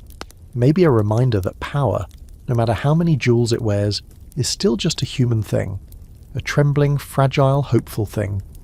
The crowns may have been gilded, but their wearers were just people. Aching, curious, reckless. They weren't getting high because they were bored. They were getting high because the world was too sharp, too loud, too massive to hold in a mind alone. So they turned to rituals, to herbs, to steam, to flame, to smoke. Some called it medicine, some called it madness, some never called it anything at all. And you? You've been along for the ride. Maybe you thought royalty meant dignity, control, cold stares and marble busts. But now you've seen the other side, the silk pillows stained with spilled tinctures, the nights spent in rooms spinning gently, the kings who dreamed they were birds, the queens who cried into their brews and saw goddesses in the steam, the truths they chased, not to escape the world, but to remake it, just briefly, in their own image. So if you're lying in bed right now, eyes half closed, breath slow, wondering what was real and what was just bedtime illusion, that's perfect. That means you're doing it right. You made it. And don't worry. When the morning comes, you'll still be you. Just a little wider, a little softer at the edges, like someone who's seen too much and is better for it. Now sleep well. You've earned it.